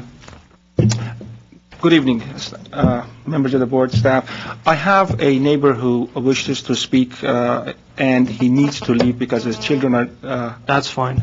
Has he submitted a... He has. Armin Okay. Bagdasarian. I'd appreciate that. No problem. Good evening. Good evening. My name is Armin Bagdasarian. I'm one of the supporting neighbors who submitted a declaration. I, on behalf of the surrounding 12 neighbors, have seen the project on the drawings, the rendering, and we think that it's tastefully done. It is, in our opinion, compatible with the neighborhood. It's not overbuilt, and he has bent over backwards to try to make sure that he is a good neighbor. We think that it'll work, and it's going to be a welcome addition to our street. So, thank you. Thank you. Sir? Next one. If you can state your name and... Saroj Masarkani. Good evening again, everyone. I'll try to be quick and address the issues brought up by the staff in the report. As mentioned by my neighbor, I have about 12 or 13 signatures by neighbors, which, by the way, include two of my neighbors on the west side, because they will be affected as well. I had taken a lot of care. I've been working on this project for almost a year and a half. For the last 8 months, I've been speaking with my neighbors one by one, before I'd even designed anything, just to see what the concerns were, or it might be. One of the first person I spoke with, and in fact, the first person I spoke with was my neighbor to the north. And that was mostly for view, even though we know about no view ordinance and so forth, but nevertheless, it's a concern of mine. I wanted to make sure everybody was happy, if I could accommodate. The three things that and let me back up. I'll respond, if I can, to Mr. Carter's question asked of Mr. Zimmer. At the meeting we had January 22nd, which by the way was never followed up, and I think because of a bit of a rush, we had submitted a long time prior to that. There was no time to actually meet and address the concerns. But to a great extent, those concerns were brought up. We discussed, although they were not concerns, and I will specifically say try to be specific as much as I can, the concerns brought up or the conversation at the January 22nd meeting. The staff indicated, and as again they're repeating, that they thought it was very sensitive and consistent in what we've done of putting the second story on the north side. But I'd submit to you, we had never, until I read the report, were told that they had any substantive concern about mass. This is a cul-de-sac. There's only 4 houses north of me. Mass is generally a subjective view of a mass of a house. Here, and I will submit pictures to you, that you will not see my house until you get to the second house south of me, mostly because of the trees covering it, and that would be close to 10 months of the year. From the north side, you've got 4 houses coming down, and there's already trees with a north neighbor, which is 8 foot above me already. You will not see my second floor at all. So there's nothing really that indicates, oh, there's this huge, massive house. Nevertheless, I would like to the board members to take a look at a house that is just being finished, if I may approach it.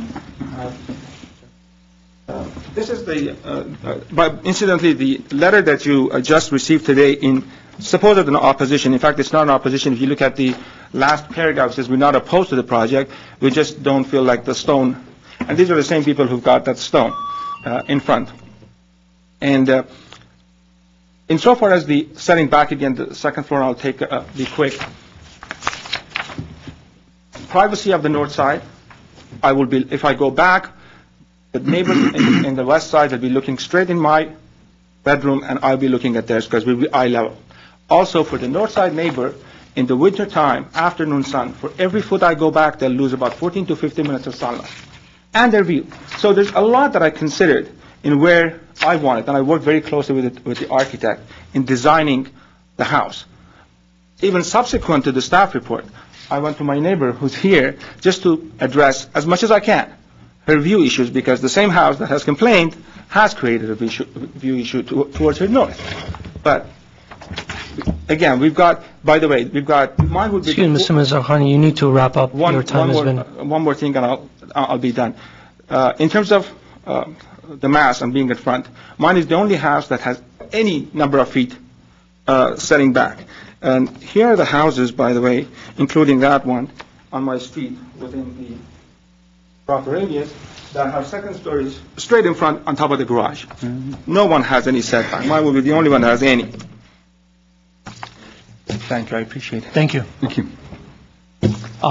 We have another card, Astor Hall.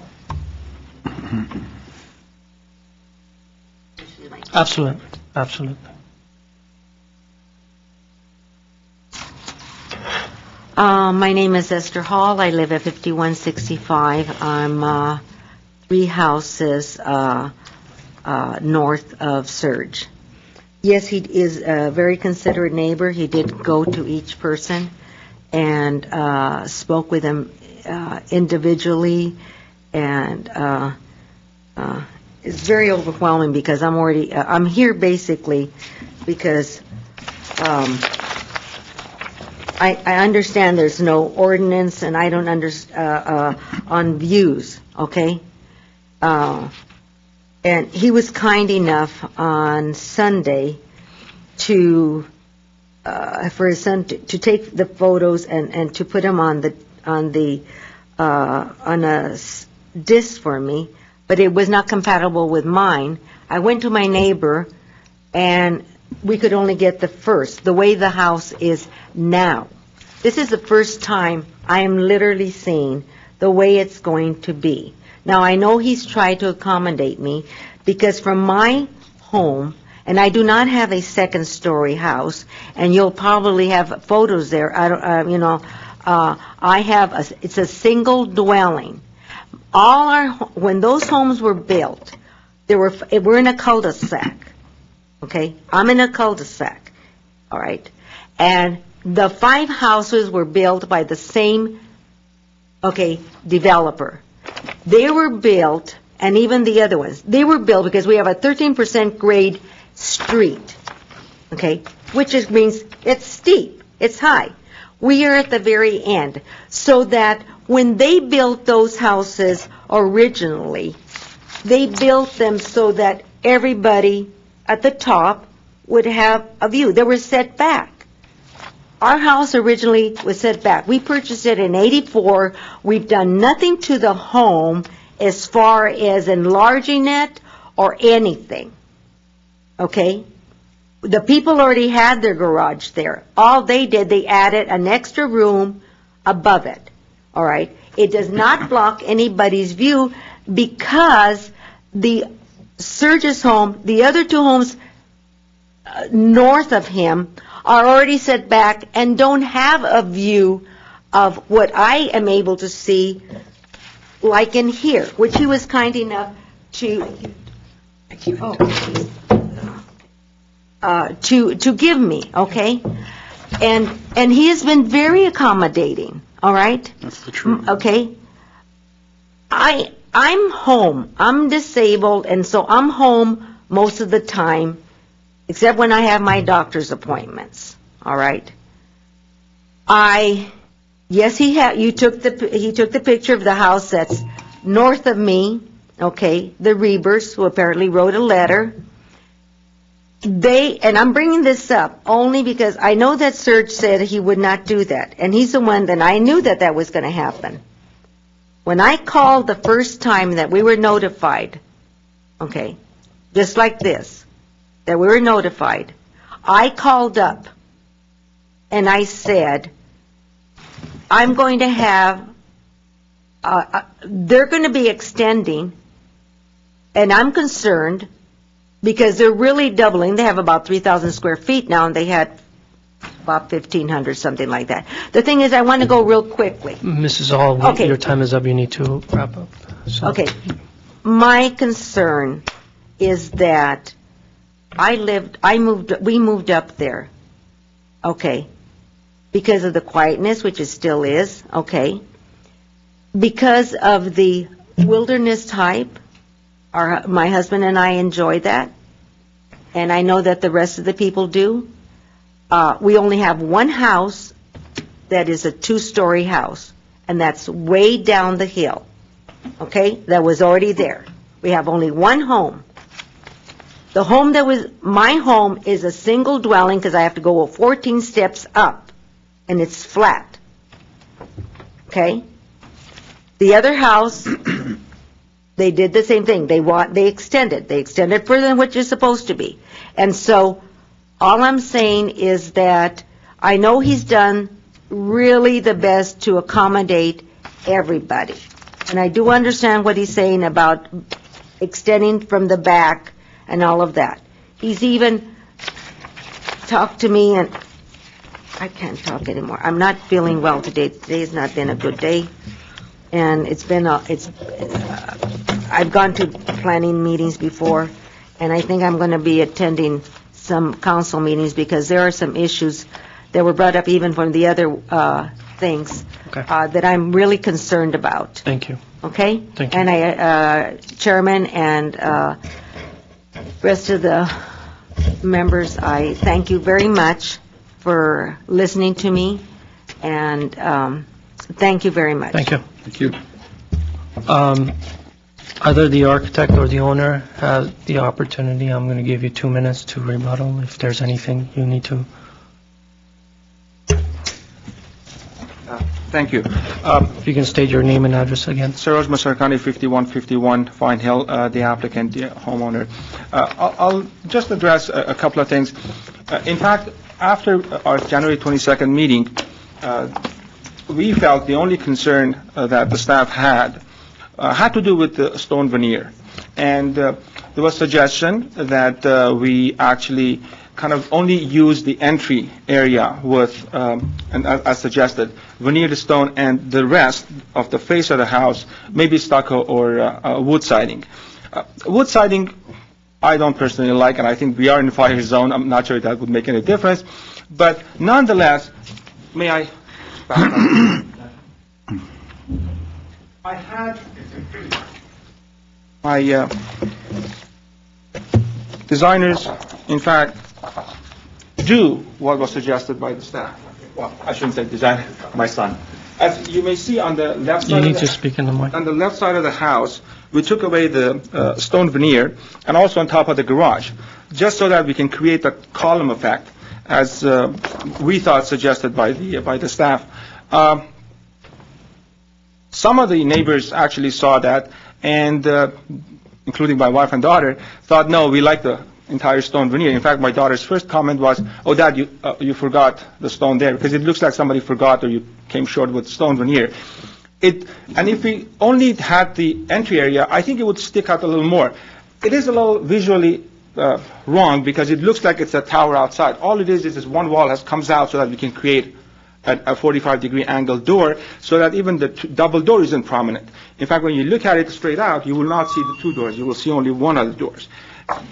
So it is a little bit trick of the eye in how it looks. In terms of the height, it's only because it creates a step down nicely, consistent from the top eave in the middle and the left side of the house as it steps down on the top of the roofs. And Thank you. Public session is closed.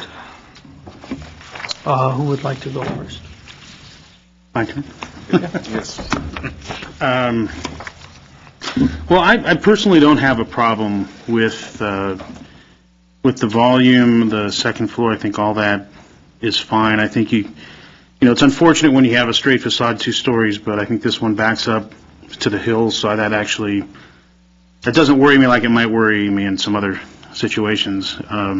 I completely agree with staff. I mean, when I saw it originally, when I opened up the plan, the tower made absolutely no sense to me. It still makes no sense to me. So there's no even window that faces the front. There's nothing about the front that is welcoming at all.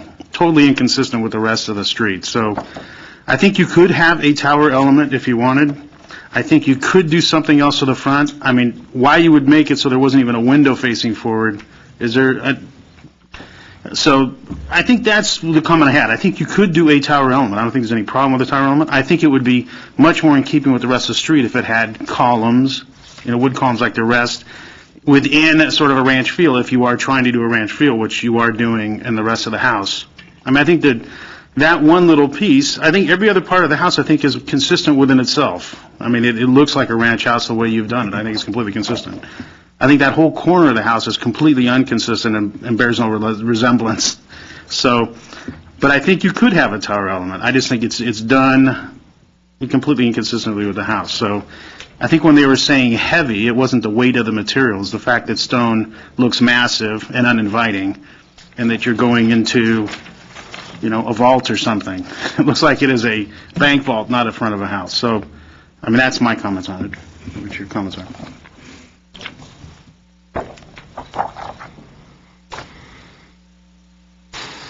Well, I will comment that I'm not here to support staff in a knee-jerk fashion, but in the new arrangement of the Design Review Board, the first stop is staff, and their notes, I think, are in order, and I concur with my colleague here that an attempt should be made to integrate them into your design if you can. If you cannot, and you say, hey, that's a no-go, then it comes back and there are steps. It comes to us. We either say yes or no or go to City Council. But I would like to see this trying to be integrated into the project.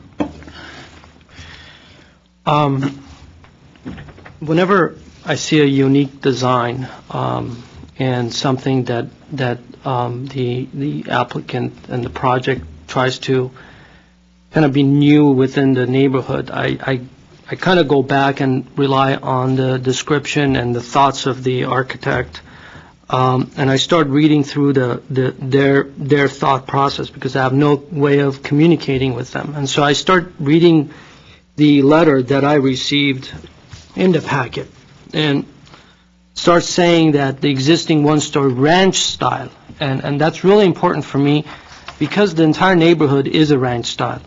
And it goes on stating that present materials palette consists of asphalt shingles, white vinyl windows, stucco exterior, wood siding garage door, and it's proposed to be supplemented and enhanced with the El Dorado stone veneer.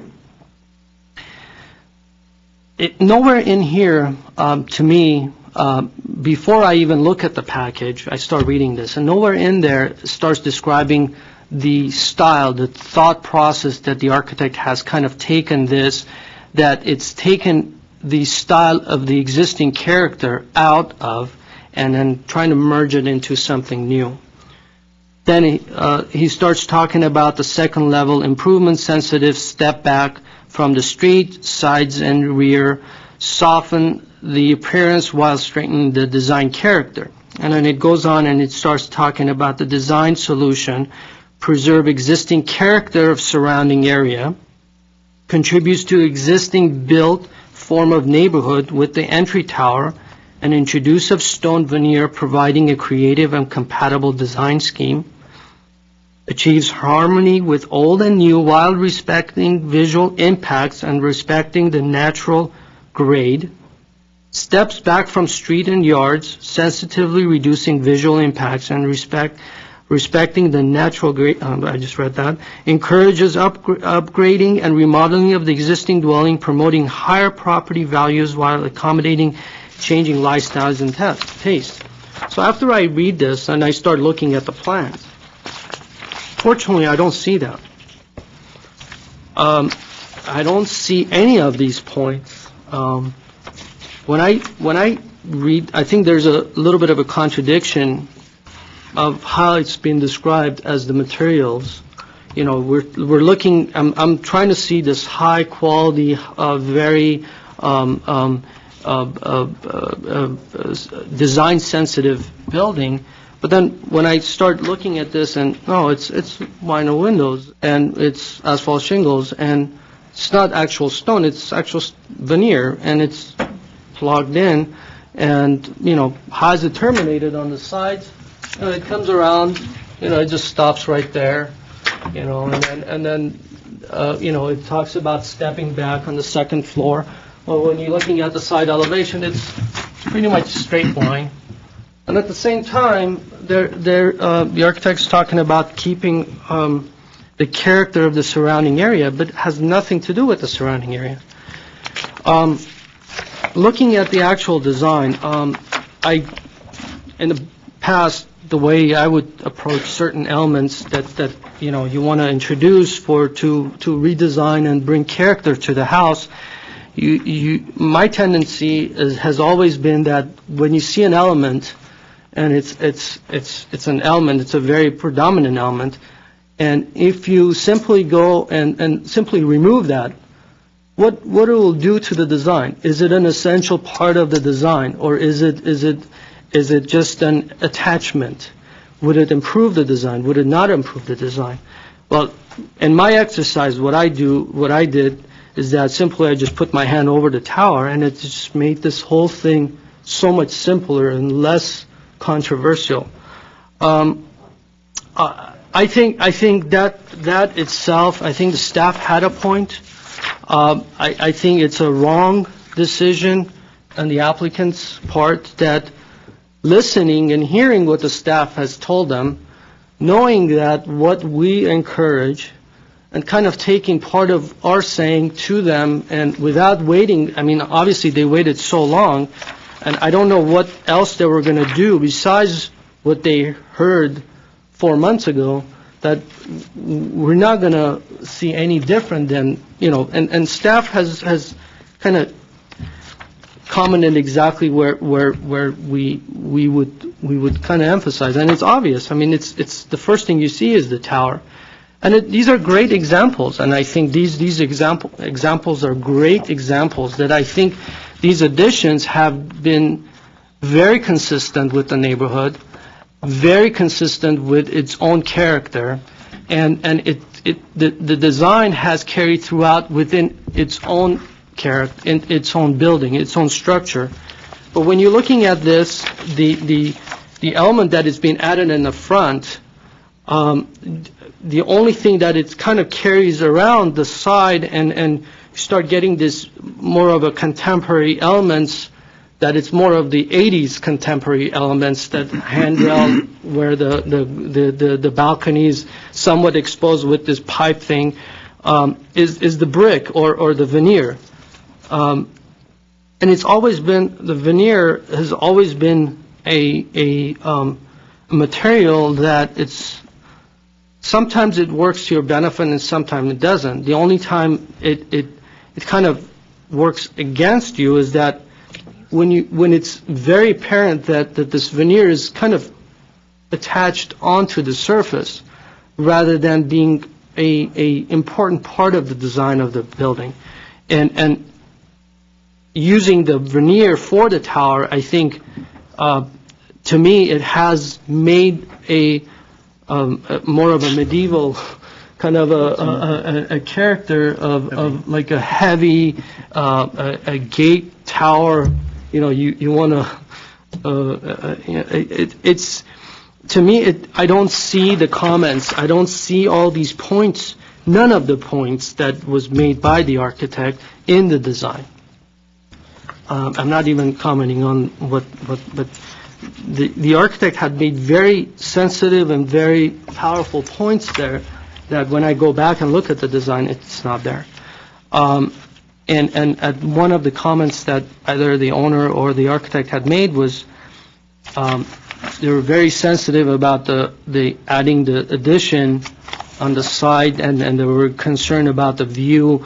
But the section that I'm seeing is that the building has come up to the height of the second or the adjacent property, north property, and so the addition is pretty much at the same level. So before they didn't have this, and I'm not sure if the owners have realized what they're signing and saying it's fine, but the second floor addition is at the same level as the second. So I have no problem with the second floor, but I think there are examples within the neighborhood, and I have no problem of going outside of the envelope of what the neighborhood character is. I have no problem with that, but I think it needs to be done extremely well, and if the opportunity is taken to do something modern, and let it be modern, not be non-characteristic, non-stylish architecture from what it was originally, which was a ranch style. Now it's converted into non-style to me. So having said that, are there any specific comments or any direction we want to give the applicant, or any thoughts on that? Well, I think, I think that entry piece, essentially the living room, has to address the street in some way. I mean, if it wants to be consistent, it has to be at least a window. There's not even a window on the front of the house in that section. So I think that element, if it was thought of in terms of the street and its relationship to the street, like I said, even if it had a tower, but if it was a tower that had wood columns, that was a lighter element, much more like a ranch element would be, as opposed to a cylinder of stone or a column of stone. I think the little skirt that's above the garage door, I think the way that's done, as opposed to maybe a roof pitch that incorporated the entry, I think might actually reinforce the fact that there is this addition on the second floor. I think that, by doing that little band of roof, as opposed to something that might pitch sideways, which might incorporate the front door, I think makes that also feel more like a plopped-on piece. It is a plopped-on piece. Yeah, I mean, the roof should be used as a means of incorporating that second floor into the lower floor, and I think on the front. Like I said, I think when you look at the other elevations, I think, just like you said, if you put your hand over the entry piece. I think there's movement there. I think there's a lot happening with the roofs. I think the issue about the pipe rail is true. I think that's unfortunate. But that front element where you're doing that living room should be used to ground that second floor into the first floor, so that you use that piece as a mass to pull that second floor into the first floor. And that's, without drawing it, that's what I would say. I'm looking at this little attachment, I just don't understand what is that all about. It's a planter box, but it's just the scale of that floating the element. I mean, it's just a lot of questions, a lot of details there that it's not consistent. And you have 9 feet in front of the garage. Well, actually, I take that back. Is that 6 feet? You have 6 feet in front of the garage that you can essentially do a whole facade on it if you wanted to, not even messing with what you've done. You wouldn't have to change anything you've done in your floor plan. You would just add a facade to it, which I think it's missing. So, in a unifying facade. I would just say, I'll talk to ourselves because I won't address but when an applicant or a homeowner, these are really design elements. They're design elements, but it's design elements that staff has noted and that members of the board have noted. So it's not, they are legitimate concerns. I share probably the applicant and the homeowner's perhaps even rage when you hear somebody talking about your design. But I would ask that you take a deep breath and reconsider them in the light of what's been said, but with the thorough knowledge that you don't have to listen to any of us. But I think it would help the project. So I would make a motion to send it back for redesign with our conditions that would, I would say, clearly mirror the ones that staff made. Do you want to restate them? Do we need to restate them? I have some. Do you have some? And if you want to go through some of the comments, also Yes, I sir. made some comments. I may need a little help with Mr. Garrigus. He had some good points, and I wasn't able to keep up with them all. But the first one I have is the entryway relationship needs to better relate to the street. I have the roof skirt above the garage entry needs to integrate. Let's see. The roof. I meant use that element as a means of. All the elements are going to be used to ground the second floor in with the first floor. So use the roof skirt to integrate the first and second floor. Yeah. Better. Okay. Because that word integrate, I think, is a word that I'm going to repeat one more time. So use the roof skirt above the garage door to integrate it with the. I don't think the roof skirt does it. That's why I was. Second floor. Okay. And then also, actually, sir, Mr. Garrigus had a point on that first comment about the relationship, the entry relationship to the street. I also had I was going to add and consider adding a window. Yeah, there's no windows at all. There's nothing inviting about the entry. Well, that's the point. Not inviting. Okay. Then the last comment that I have is the architectural style of the entry volume. Well, it's pretty much repetitive. The architectural style of the entry volume and the rest of the house need to be better integrated. I think I would probably say the architectural style of the entire building should be more consistent. Okay. And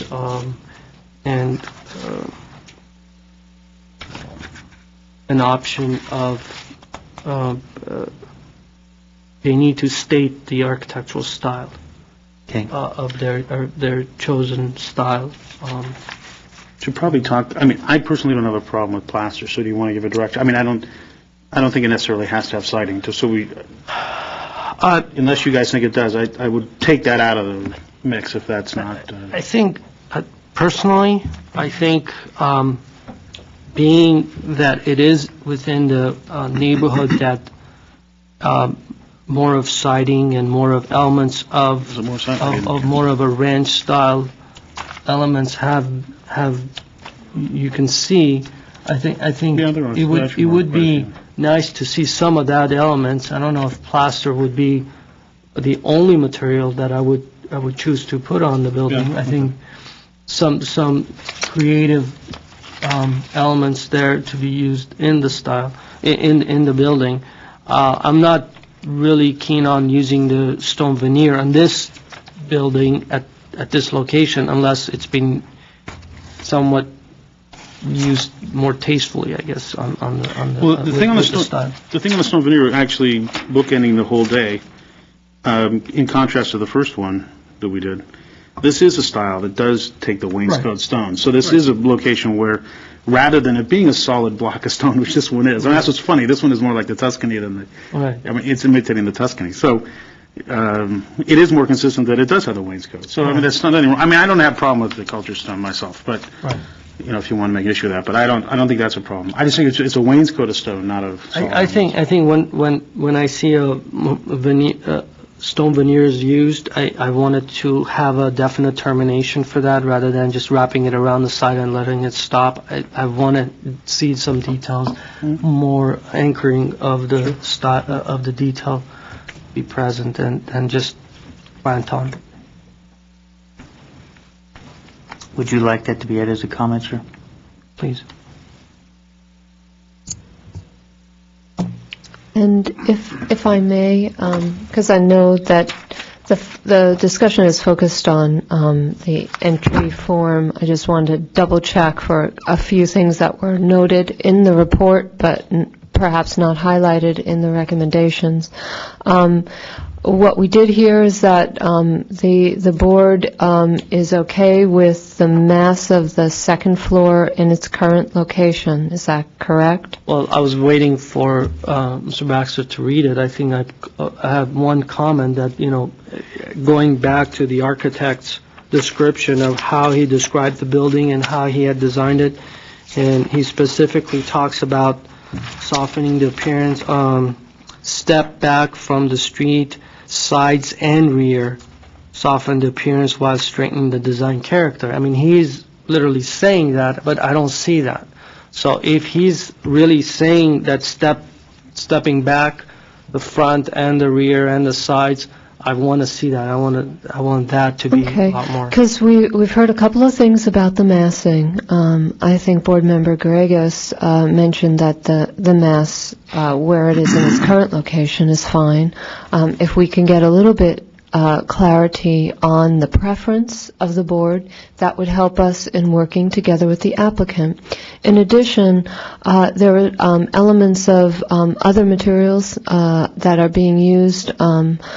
We noticed use of ephes or foam for the moldings around the windows and the use of vinyl windows. So if we can get some direction for the applicant on the materials, and I think we also heard from you that perhaps the pipe railing is maybe should be reconsidered. So just so that we have a level of clarity on the points that the board would prefer, that's very helpful to us in our discussions with the applicant. I think you couldn't be more clear than in your second note to consider setting back the second floor volume and massing towards the rear. I mean, I would continue to include that. I think what I would rely or wait on is the definition of the style of architecture that he would he's gonna change this building to, and then once that occurs, then I would comment, because right now it's more of a Mediterranean building than anything else right now to me, and the details that they have chosen around the windows and the vinyl windows, and it has nothing to do with the high quality that they're describing that they want this building to be at. So once they determine what style of architecture it is, then I would address their final design of the windows and how they treat their windows based on what the style is.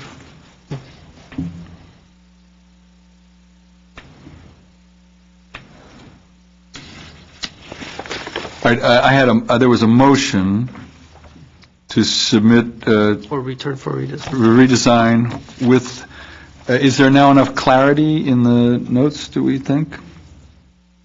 I think so. Right. 1 second. Well, I have to admit, I've been writing all over the place, so I hope what I'm trying to do is create some general comments that address much of what you're referring to, but I think I'm kind of all over the place on this. Stating the project's architectural style and making it more consistent within its design is one that is very important. The stone veneer, which is another one that needs to, I'm going to say, end in logical or corner places.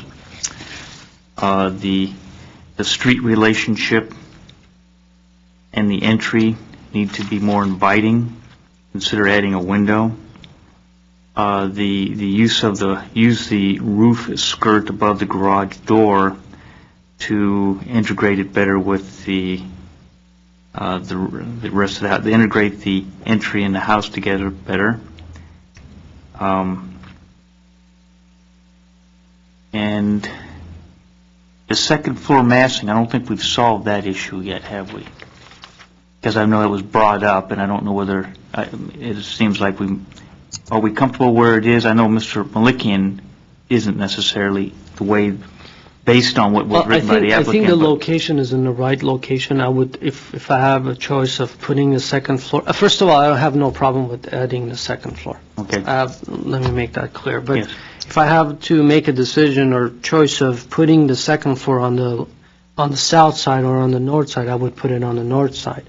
But I would, looking at the description and the Yes. comments that the architect had, Yes. I don't see that happening. And I agree with his comments that how it should be done. Okay. But his implementation of the second floor does not match what's there. The only comment that they have there is that to emphasize that stepping back is the planter box, which it's a planton. I mean, a wind can come and rip that thing off, and we got a square box there.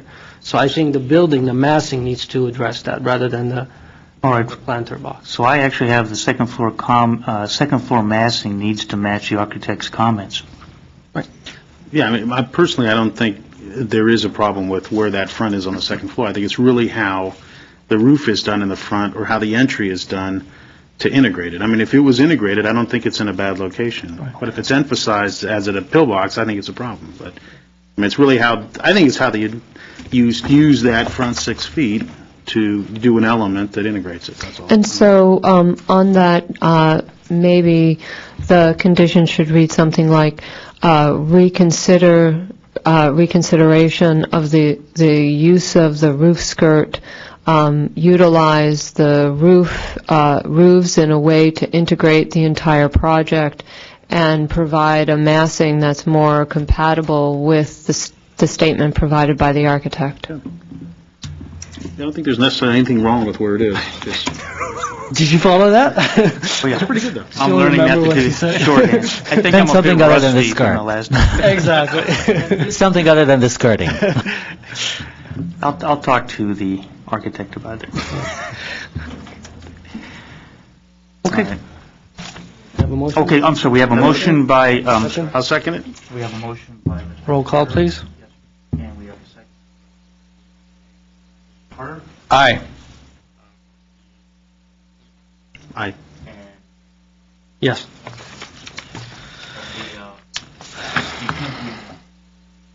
With comments. Okay, going on to The approval of minutes. approval of minutes. Did you guys had a chance to? Have you looked at it? I didn't look. Yeah, I haven't looked at it. While they're looking.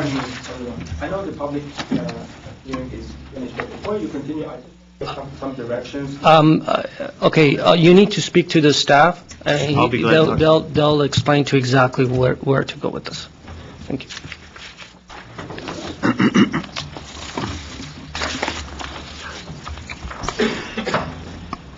You know, the minutes were delivered electronically, but I didn't actually have an attachment. Yeah, I didn't get the minutes. Yeah. I mean, I got the email that they were sent, but there was no attachment. Is that? I resend it. No. Then you resend it? I did No, resend. we can resend it. Oh, we can. I mean, I can Why don't we I can- just continue that for next meeting? I read it. I think it's okay. It was a simple one. Okay. You need 3 votes. Yeah, let him read it. I'm okay with it. I read it already. Okay. Unless there's some... Is there a motion to approve the minutes? I would move to approve the minutes of Design Review Board for Thursday, March 27th, Design Review Board number 2. Second. Motion was made to approve the minutes. This will be a roll call. I should say minutes of March 27th, 2008. This will be a roll call. Mr. Carter? Aye. Mr. Garagos? Aye. And Mr. Malik? Yes. Thank you. Slam it down. No, I don't think we're done. Oh, we're not done. Are No, we got to do No, the we're not done yet. We've got management detail. staff and board business and discussion of items. Okay. Just to, again, let you know, we are going to cancel your next meeting on April 24th. Yep. So you'll come first week in May, I believe. May 3rd? Thank you. No, May 8th. Oh, it's not on the calendar. May 8th. It's on April. And I'm very much in danger of not being able to be at that meeting. Is this board in danger of not having a quorum? Is Laura going to be back? I believe she will, but we'll look into it. Yeah, we should be okay. And if we're making staff announcements, usually we do that at the end, but as you may have heard, this coming Tuesday, April 15th, we will be discussing with council, taking a report to council regarding DRB exemptions, and that is essentially the approach that staff has in reviewing items that are eligible to be exempt from Design Review Board review. And so the council has asked for us to bring this report to them. It would be terrific if any or all of you were interested in being there to make your comments, or we would encourage you to listen from home. We'll be happy to send you a link to that staff report as soon as it's online. I think that might be tomorrow, so that you'll be familiar with the material. And then we'll likely be making a presentation that will include some visual examples as well. So that will be April 15th, and an agendized item at City Council. That's right. Normal session. That's right. And the same goes for April 22nd, as Director Hagani mentioned. We will be taking another report to council, because council has requested us to look at the possibility of a joint session with both DRBs and the council, and what that agenda might include. So we're discussing a number of options to that in the staff report. We'll keep you posted on that when that report goes out to the public. We'll go ahead and email you a link to that, so you can be kept abreast of all items going to council that have anything to do with the work you do here, that we're very grateful for. Thank you.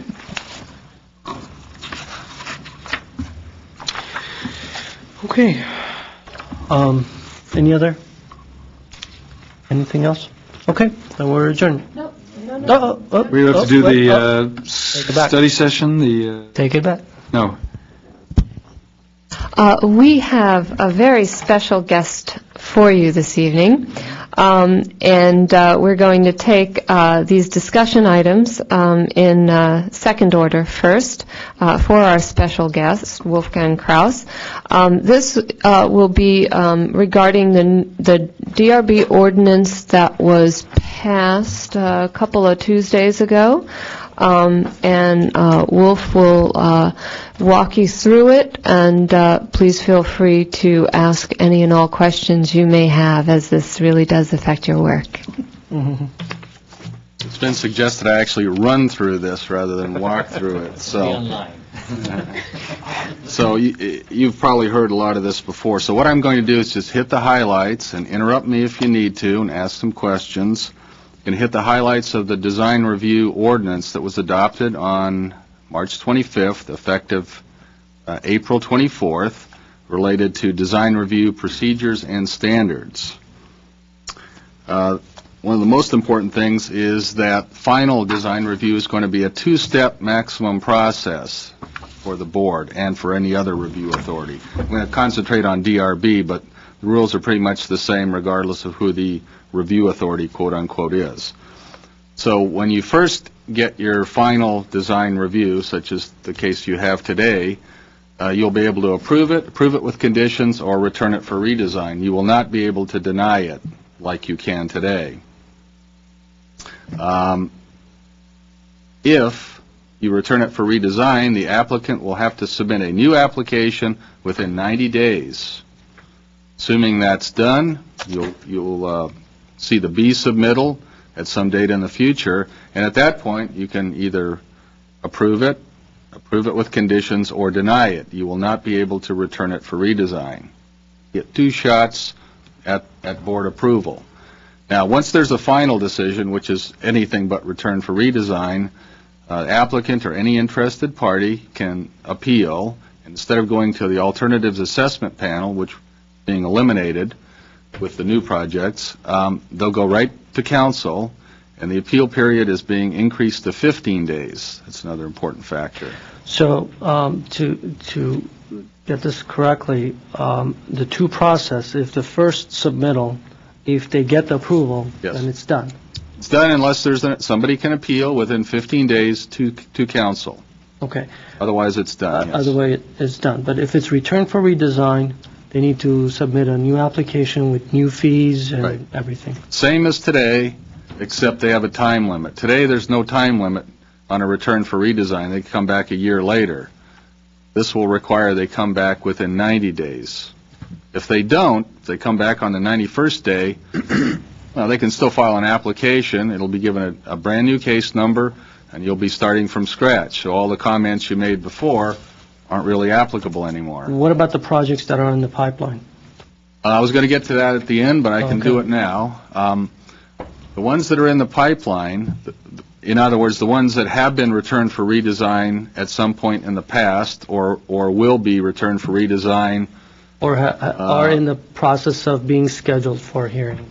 yeah, those will be heard under the old code. Okay. Okay? People will have an extra month after the effective date, plus a couple of days. They'll have through May 27th to actually submit, even if they have been returned for redesign.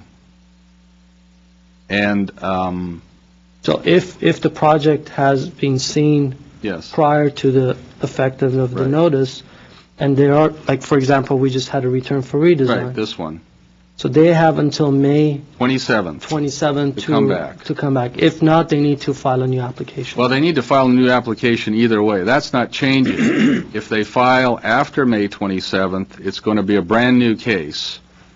All your comments will be interesting, but they won't apply anymore. But return for redesign, do they still need to file an application, even the old Yeah. cases? Oh, I see. That's not changing. There was talk about changing that, but council did want the fees to be paid if we're going to be reconsidering it again. So that part of the process remains unchanged. I see. Does this, actually just brings us something to mind, does this applicant know that they only have till May? I don't know. Okay. Yeah, we talked about that. I don't know The if plan someone would is know for that the quickly. That's plan is for the case planners to, as long as they're working closely with people to tell them. 'Cause that's fairly quick. It's fairly quick, right? That's a big difference from the way it is now. So that's maybe the most significant change as far as what procedurally, as far as what concerns most of us. Let's see. The preliminary or conceptual phase, which is optional now, is going to remain optional, but instead of the board doing the review, it's going to be staff. Okay? They can always consult with staff in an unofficial capacity, get verbal comments, but if they want a formal set of written comments, just the way they get from you, they'll have to file an application, but it'll be done by staff. And there's no noticing to neighbors or anything? There's no noticing. That's for a preliminary. That's for preliminary, which again, The concept doesn't change, it's just who's making the comments changes. That's all. And it's a formal response. And it's a formal response, right. Formal comments are made. That's sort of in keeping with trying to work with staff more at an early stage. It's all part of the same theme, just like even the two-step is encouraging people to do a better job up front, get comments from staff so they don't have to keep coming back all the time. So if this all works the way it's supposed to, then hopefully there won't be too many appeals and everything will work. I guess that remains to be seen. Another big feature in single-family projects, I'm sure you've heard story poles or actually temporary frames. This will only apply in the three single-family zones, R1R, ROS, and R1. They're absolutely required in the ROS and R1R zones for all new houses only. Every other type of project, it's up to the discretion of the person to my left, you're right, to decide. In other words, the staff will get to decide. You can expect that we will be requiring story poles for a lot of projects, especially ones involving two-story additions. But it's under the code, it's at the discretion of the Director of Planning. Now, in the R1 zone, a project involving enclosed area above the first floor can be required to provide story poles or temporary frames at the discretion of the Director of Planning. They're not absolutely mandatory, but again, we suspect most projects, the staff will require them. Is that going to require a certification from a surveyor or any? Well, that's going to be up to us to work out. It has to be done to the satisfaction of the Director of Planning. So we've been talking about that, how it's going to work. What cases are we going to require a surveyor to verify it? We're still working that out. I imagine the more difficult topographic conditions will require, not require, but we will insist that. But if it's a level lot, it's probably. Yeah, if it's flat, maybe not. Maybe that's overkill. Yeah. Or if it's an addition and it's attached to the house, maybe asking for a surveyor to verify some of these things is overkill. So, again, we're going to try and work this out and see how it goes. But that was a big point of contention with council. Some council members wanted it to be required on more projects. But again, a lot of it is at the discretion of Director of Planning, so we intend to use it in many cases. And the temporary frames will have to be up through the appeal period. They have to be up for a long time in some cases. I'm sorry, what was that? From when? Well, from ASAP, because the application will technically be incomplete until the story poles are put up. Oh, it's actually a condition of, really? Yeah. Wow. Yeah, in fact, the code is written that way, that the application is technically incomplete until the story poles are put up. So we intend to notify the But staff hasn't even reviewed it then. Pardon me? Staff hasn't even reviewed it. Well, they'll review it pretty quickly. Let's say it's a new house in the R1R, well, you already know you have to do the story poles.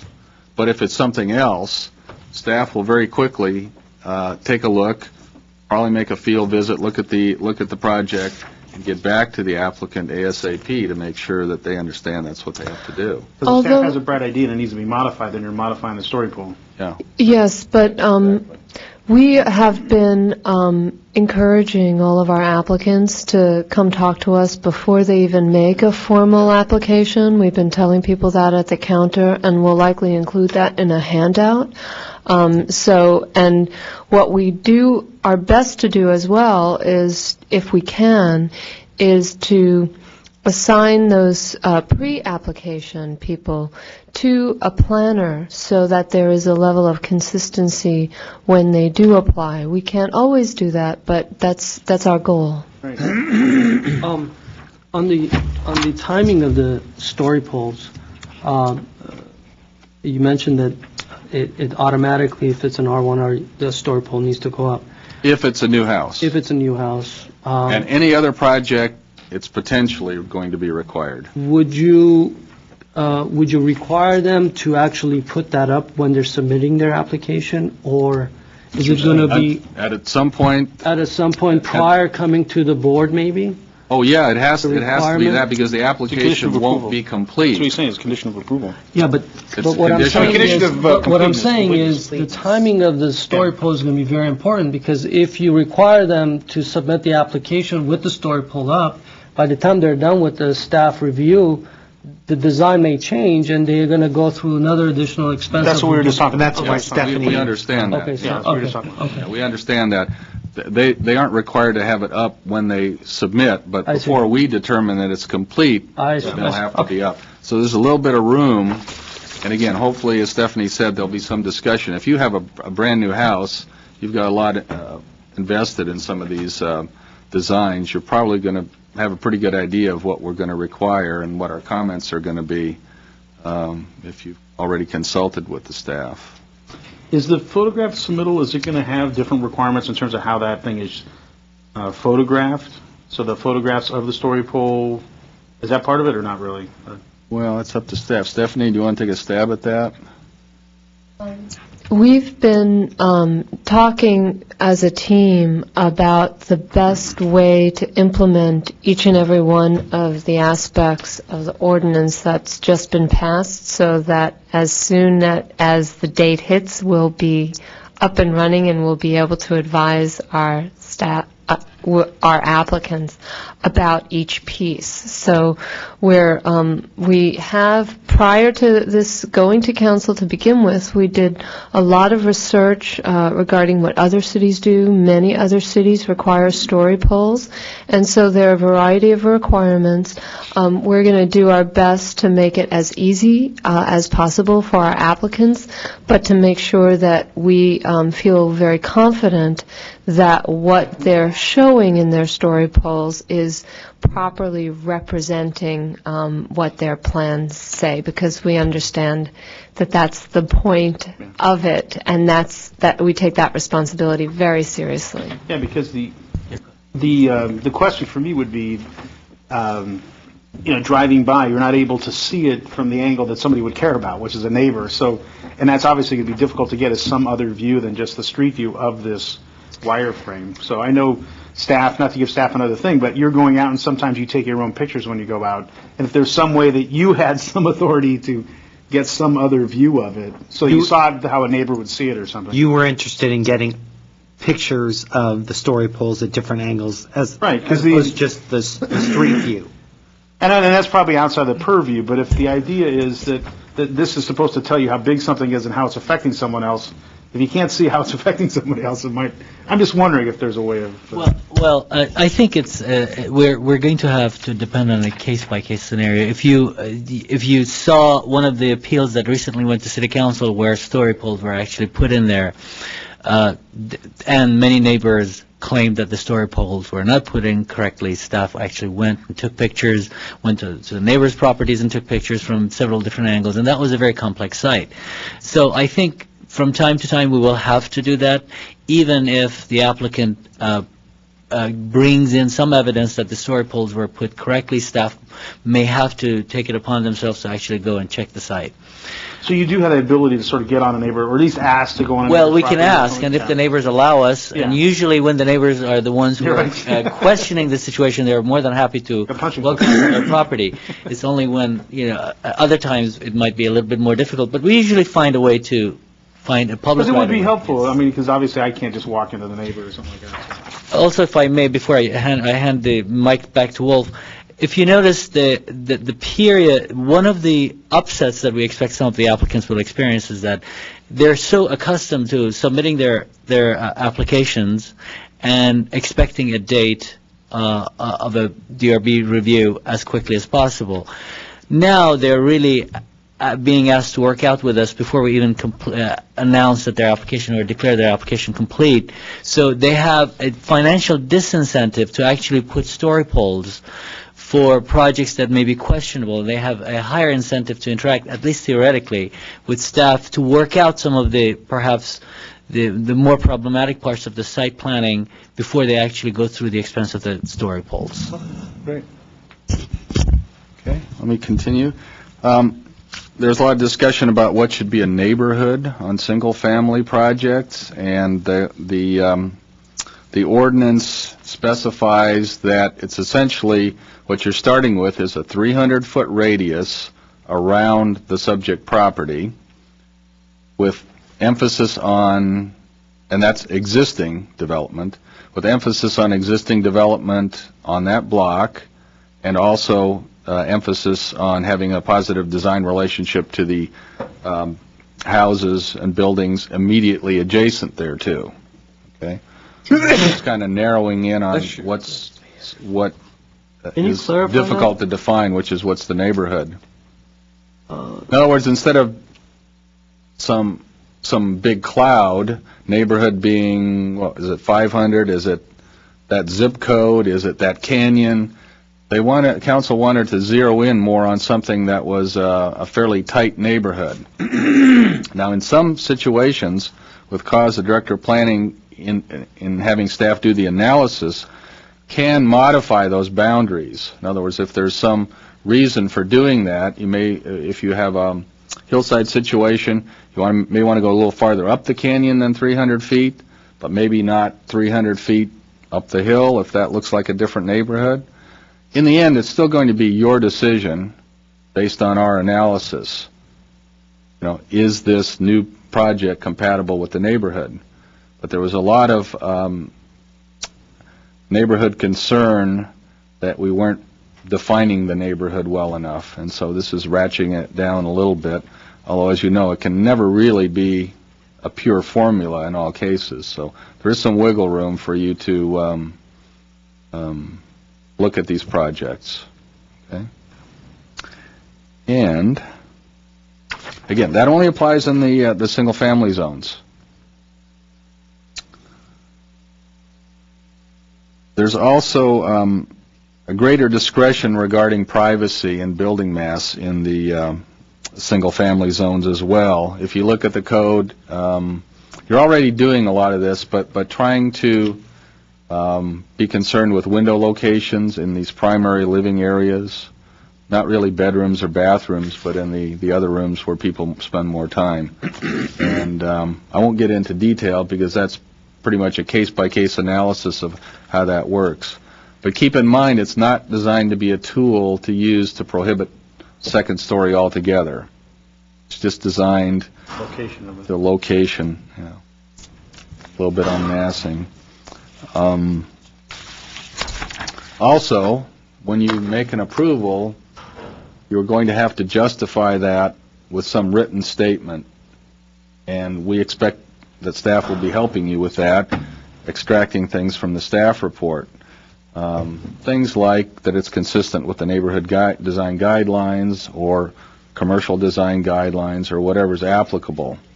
So it's things related to guidelines and the code. We're still working out the details of that, but the community wanted more written justification so I could see how you arrived at the decision other than just your discussions. Well, just a clarification on that. Yes. So when we approve... Yes, when you approve... We need to gin up some verbiage at that time. Yes. I mean, more than a couple of sentences, or... A couple of sentences may be enough in many cases. We've been working with that. I think we were thinking about extracting things from that are already in the staff report. Okay. We just talked about that the other day. That's another thing that's going to have to play out. Stephanie probably has some more thoughts on that. Yeah, what we'll likely do is we as you may have noticed, you've been getting staff reports that are a little bit more consistent than they were before because we're utilizing a template. We'll be modifying that template somewhat, and we're considering at each important section, which, by the way, all those headings come directly from the adopted design guidelines. So under each one of the main sections, we'll likely be adding a summary of that section, and then that will make it very simple to read them off into the record, or to say that you're in agreement with those summaries, or how you may disagree with those pieces, and then staff can simply cut and paste those into the record of decision. Because I can assure you that this board member will lean heavily on your verbiage. We really appreciate that. Thank you. And if I may add, at some point we'll be coming to ask you if you might even consider asking us to prepare written motions, the same way we do for the Planning Commission, for example, that staff actually proposes motions consistent with the staff report. If that's your wish, we could do that. And then what you can do, you can take that motion, play with it, and change the word. I think that can be done when we are getting the minutes. I think that can be included within the minute time, and once we read that, and if there's anything that we need to make change at the end, we just sign it and... Although the record of decision, Has to be part of the we motion. typically like to send that out real quick because I think very often an appeal may be based on a record of decision, and I think that Right. starts the clock running on the appeal Yeah, the period. clock starts running because you're making the decision here. The clock starts running, and we are required, and it's emphasized under this, we're required to send out the written decision to the applicant and to all interested parties. But it could be as simple as... So we have to include that statement as part of the decision. It could be as simple as we agree with the summary of Note 3, or ask for something like that. Within this item, just click off, yeah.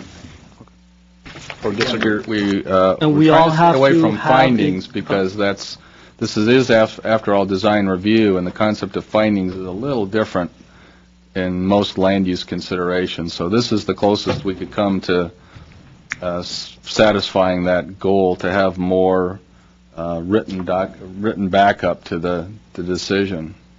Yeah, we'll see how it goes. Okay. Let's see, what have I not covered that's really important? I mean, several little housekeeping amendments. Mentioned the appeal period going up to 15 days. So what that really means is you can't go into plan check the following Friday. It's another week and then that Monday, because even the Friday is Need to make an is the appointment, 15th day. submit the plans, have the planners look at it for a couple of days, so it goes 3 weeks. So it will stretch things out a little bit. Mentioned that. He's talking from experience. Just from experience. I'm just You're just hypothetical. talking. you know. Hypothetical. So I think I've Do really our covered best to be the as important efficient as things. Are there any final questions? I mean, you can always ask staff along the way, and they'll try and prepare you.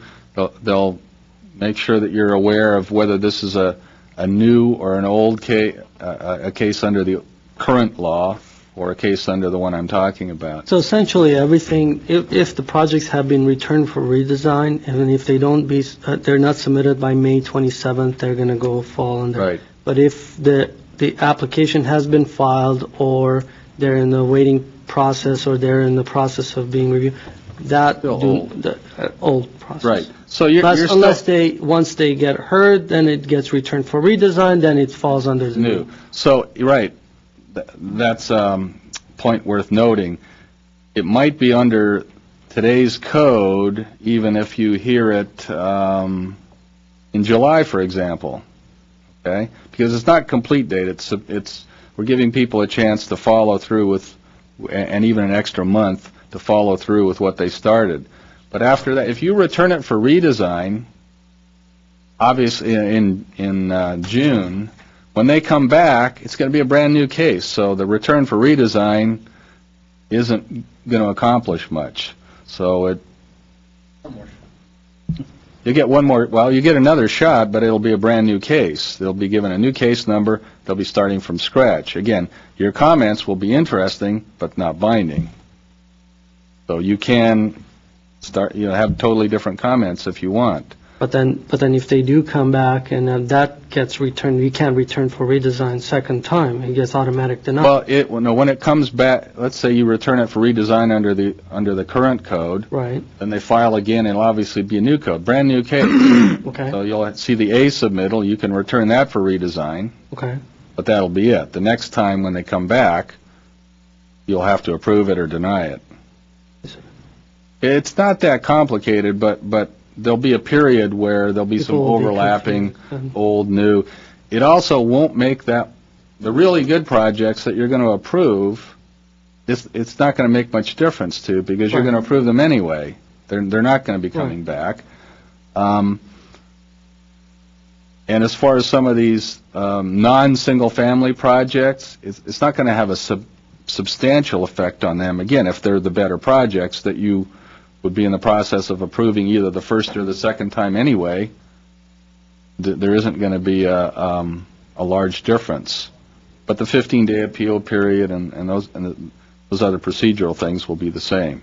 You already have the 500-foot radius for noticing. That's already in effect. And the story poles will kick in for all the Story poles will kick in, right? So if old or new or for a hypothetical current code case comes, it's already filed, but you don't hear it till June, and you have it returned for redesign, and it's a new house in the R1R zone, they're going to have to put up story poles when they come back. Even though they've already... And the projects that are in the pipeline right now, they don't need to put They don't story- need to, no. But, well, you still have the authority to require them on a Right. case-by-case basis. It's just you're going to, there'll be less, the staff will be making that decision for you in most cases, and the code makes that decision for you in others. Other than the privacy and the neighborhood, is there any other direction that they've given in terms of what our limits are or what they'd like to see? Or anything? Are those the basics? Those are the basics. You have a little bit more authority now on the privacy with regard to window locations. You had a lot of that already. Again, zeroing in on what the neighborhood is. But you also have some challenges. It's not only do you have more authority with it, you have a little bit more challenge because the code specifically says that alone will not be a reason to deny second stories.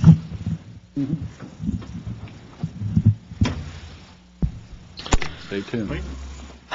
Okay. If there's any more, yeah. Yes, we had one more discussion item listed, and this is very quick. I think you received a short memo in your packet regarding the consent calendar. That's been on your agenda for some time now as part of your typical agenda template. And we're proposing to begin to use the consent calendar because at this point we're working with our applicants. I think we're getting a good sense of what you as a board are looking for, and we're hoping that there are items that staff feels strongly in favor of that we could put on consent. Now, if any board member has any question about a consent item that would be pulled off, that would have to be pulled off, which is fine. The consent calendar is a mechanism for us to be able to expedite the meetings, but also to signal a level of support for the project and completeness of the project. In addition, if there's any member of the public other than the applicant or owner interested party that has a vested interest in the project, then of course the item will get pulled off. We anticipate that if an item is on consent, the owner wouldn't want you to pull it off to talk about it just so that they could defend it. So if you're all in agreement. But just a question. Yes. A consent item, 1600 Jones Street, would there be a packet? There would be a complete packet. So Staff any would consent make sure, item would have a complete packet? Yeah. If we are hoping something can be approved on consent, we feel it's incumbent upon us to make sure there are no questions about it, that it's absolutely fully described, because if there are any questions about any aspect of the project, it would need to be pulled off consent. So you guys will make the determination that it's going on a consent, you'll place it on a consent calendar thinking that there's no problem and... Right, and as you know, that we don't have a crystal ball and obviously can't predict what all of our 5 or 10 board members might respond, but we will do our best if something does go on consent to predict correctly. Also, if we have the happy accident of having more than one item on consent, and there's agreement among the board members that it could be approved, they could be approved in a single motion. But let me just clarify, because, I mean, if we had more than 2.5 questions, then it sort of gets pulled, right? More than a single question. Yeah, okay. If you had one single question, any discussion of the item, it would have to be pulled off consent calendar and fully discussed as a regular agenda item. So it's fully noticed, just like anything. but it's on Exactly. the consent calendar. Exactly. Is there a mechanism, if there is if a neighbor complains, what is the triggering element? I mean, can they just talk about it, it still is on consent? I mean, is it? They submit a card like they do today, and the chair will see the card that there's this item on consent, and the neighbor needs to talk about it. At that point, the chair can pull it. Okay, so it wouldn't be them writing a letter beforehand? It No, would be no. at All they the need to do meeting? is show up and fill out a card. But if they do write a letter, and that gets distributed to you, it's likely that staff would recommend that it be pulled off. Sure, I'm Because just that's the purpose of the meetings, is to have a public meeting. We also have the option of putting agendized projects onto consent also. That is a very good point, and yes, absolutely. Okay, because we did in the past, and sometimes they were missing one or two little items that we wanted to definitely see that before, and we felt that everything was okay except that little item. We put it on the consent. Now, how would that, so we all get a packet. Now, it's really incumbent upon us to even review the consent item packets. So how would we, even if it's a normal agendized item, we would look at it, when would we confer that? You don't confer, we just tell one of them. Well, You don't, if you wanted to confer with your colleagues, you would pull it off consent. Right. So No, but you were talking about an agendized item going to consent. Now, what'll happen is, like the first one, we had some questions about the detailing. We might just say, come back and show me the detail you're doing for that. Everything else in the project is fine. You just want to see that one detail. So But he comes when you back put in it 2 on the weeks. consent, usually when we put it on the consent is, in the past, what we've done is we've opened to the public, everybody spoke, and we closed it, and then amongst ourselves, when we're discussing it, there are some items that were missing. We felt that the project was acceptable, but there were some items that were missing that it was very important for us to see it before we approve it. We put it on the consent calendar on a definite date, a certain date. Okay. And it would come back, and You we'd see that item's on it, It's nobody not talks open. about it. What, Yeah. Mr. Chair, We approve it. let me just make one clarification. If an application has been through 2 reviews, like this, the new system actually requires, if you approve it after the second time, then it will not go on consent, because that would amount to a third hearing. The whole idea was that it'll only go before you twice. Yeah. So, yes, on a second review, it might come as consent, but if you approve it with conditions, then you are actually trusting that the applicant and the staff will see it through, and it cannot come back on consent because that would amount to a third hearing. I see. So, but let's Would have say, to happen on the let's first say one, with but- this new, I mean, I know that that's a good point. Let's say in this new, they come in, first submittal for the final review, we look at it. Technically, if we return for redesign, they need to file a new application, they'll come in one more, and that's either denial or approval. But let's say the first submittal, they come in, we feel that it's okay, but we want to put it on a consent to get additional information. Is that, Well, for additional they have to information, submit a new application and... for additional information, that you still have the option to continue a case, if you feel like you need They need to additional do a whole new information. application. Is that the third meeting, or? Well, let me just also, the city council was very clear that they did not want the applicants to start relying on continuing an item repeatedly as a way of replacing return for redesign repeatedly. So obviously, the discretion would be at the time. So if staff feels here, and we will ask for your forgiveness and for your bearing with us, that we think if it's a very minor thing, that it's clearly minor, that you still need this one thing, otherwise it's really 99% close. That's one thing. But if it warrants actually return for redesign, it should be return for redesign, not continuation. There is one example, and again, yeah, we would not encourage the use of continuance, but that is allowed in, say, cases where the applicant suddenly can't be present, so that we recommend a continuance. That's one use of the continuance. But also, very recently, there was a case where the board had all the materials they needed as required, but then asked the applicant to bring a neighborhood profile or elevations of the street. That's often something that we're now asking our applicants. We'll consider making that a requirement, but for instance, something like that, if you feel that's confident in the design, but you want to see how the proposal fits in, and ask for that additional information, that's a reasonable use of continuance. Okay, so let's say, that's particular project, and I can think of many different ways of going through a consent.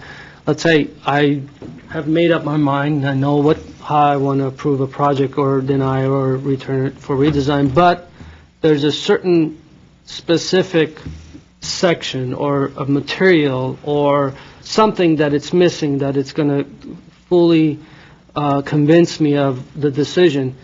Is that a consent? For example, that's something. We have all the information that they're supposed to give us. They have a property profile, the neighborhood profile. They have all of that, but the thing that they're missing to me, that it's going to make or break it, is a section cut through the site that shows the adjacent properties, how they relationship and massing-wise, how does that work together? And before I make my decision, can I ask for that? Can I ask for a consent so I can get that information? Well, I think what you're raising is a category which is really about increasing the fairness to an applicant, that you're asking for something that would way beyond and above what would be reasonably asked of an applicant. Exactly. And the applicant has gone through the trouble of paying for a fee and going through every step that we have asked them to do, and all of a sudden the board is coming up with something unique to that. And that is a fairness issue. And then, I think that would be a reasonable justification for a continuance. So that said, if, say, just to take that hypothetical further, if there was a continuance and staff understood that there was that piece of information that was wanted, but otherwise there was a comfort with the project, we would have an understanding just by listening to you, or if you stated it, that this could go on consent when it comes back, that then... or we can just approve it with the condition of the the staff will take care of it. If you approve it with condition, it would not come back to you. Absolutely, but the staff will take care of the condition that we placed. Condition, and then review that additional piece of information. You do that on consent? You could actually add a condition to, you couldn't add a condition to a consent approval. No, it has to be pulled down. No. No, it's only for something heard on the regular calendar. Yeah, okay, I thought you meant as part of the consent approval. No. I think you're mixing up continuance and consent. Sorry. No, the consent is done. Yeah, no, I was off. And as we move forward, of course, you could always ask questions. We just wanted to reintroduce you to this aspect of the agenda, see if you had a comfort level with it. It appears that you do, so we'll see how it goes. Do you have a project you're thinking of as an example? Well, we're happy to report that we have considered, in the future items that come to you that we've seen to put on consent, and that's why this has come up on the agenda. That's it? Very good. Thank you very much. Thank you. And we're adjourned. Thank you, guys.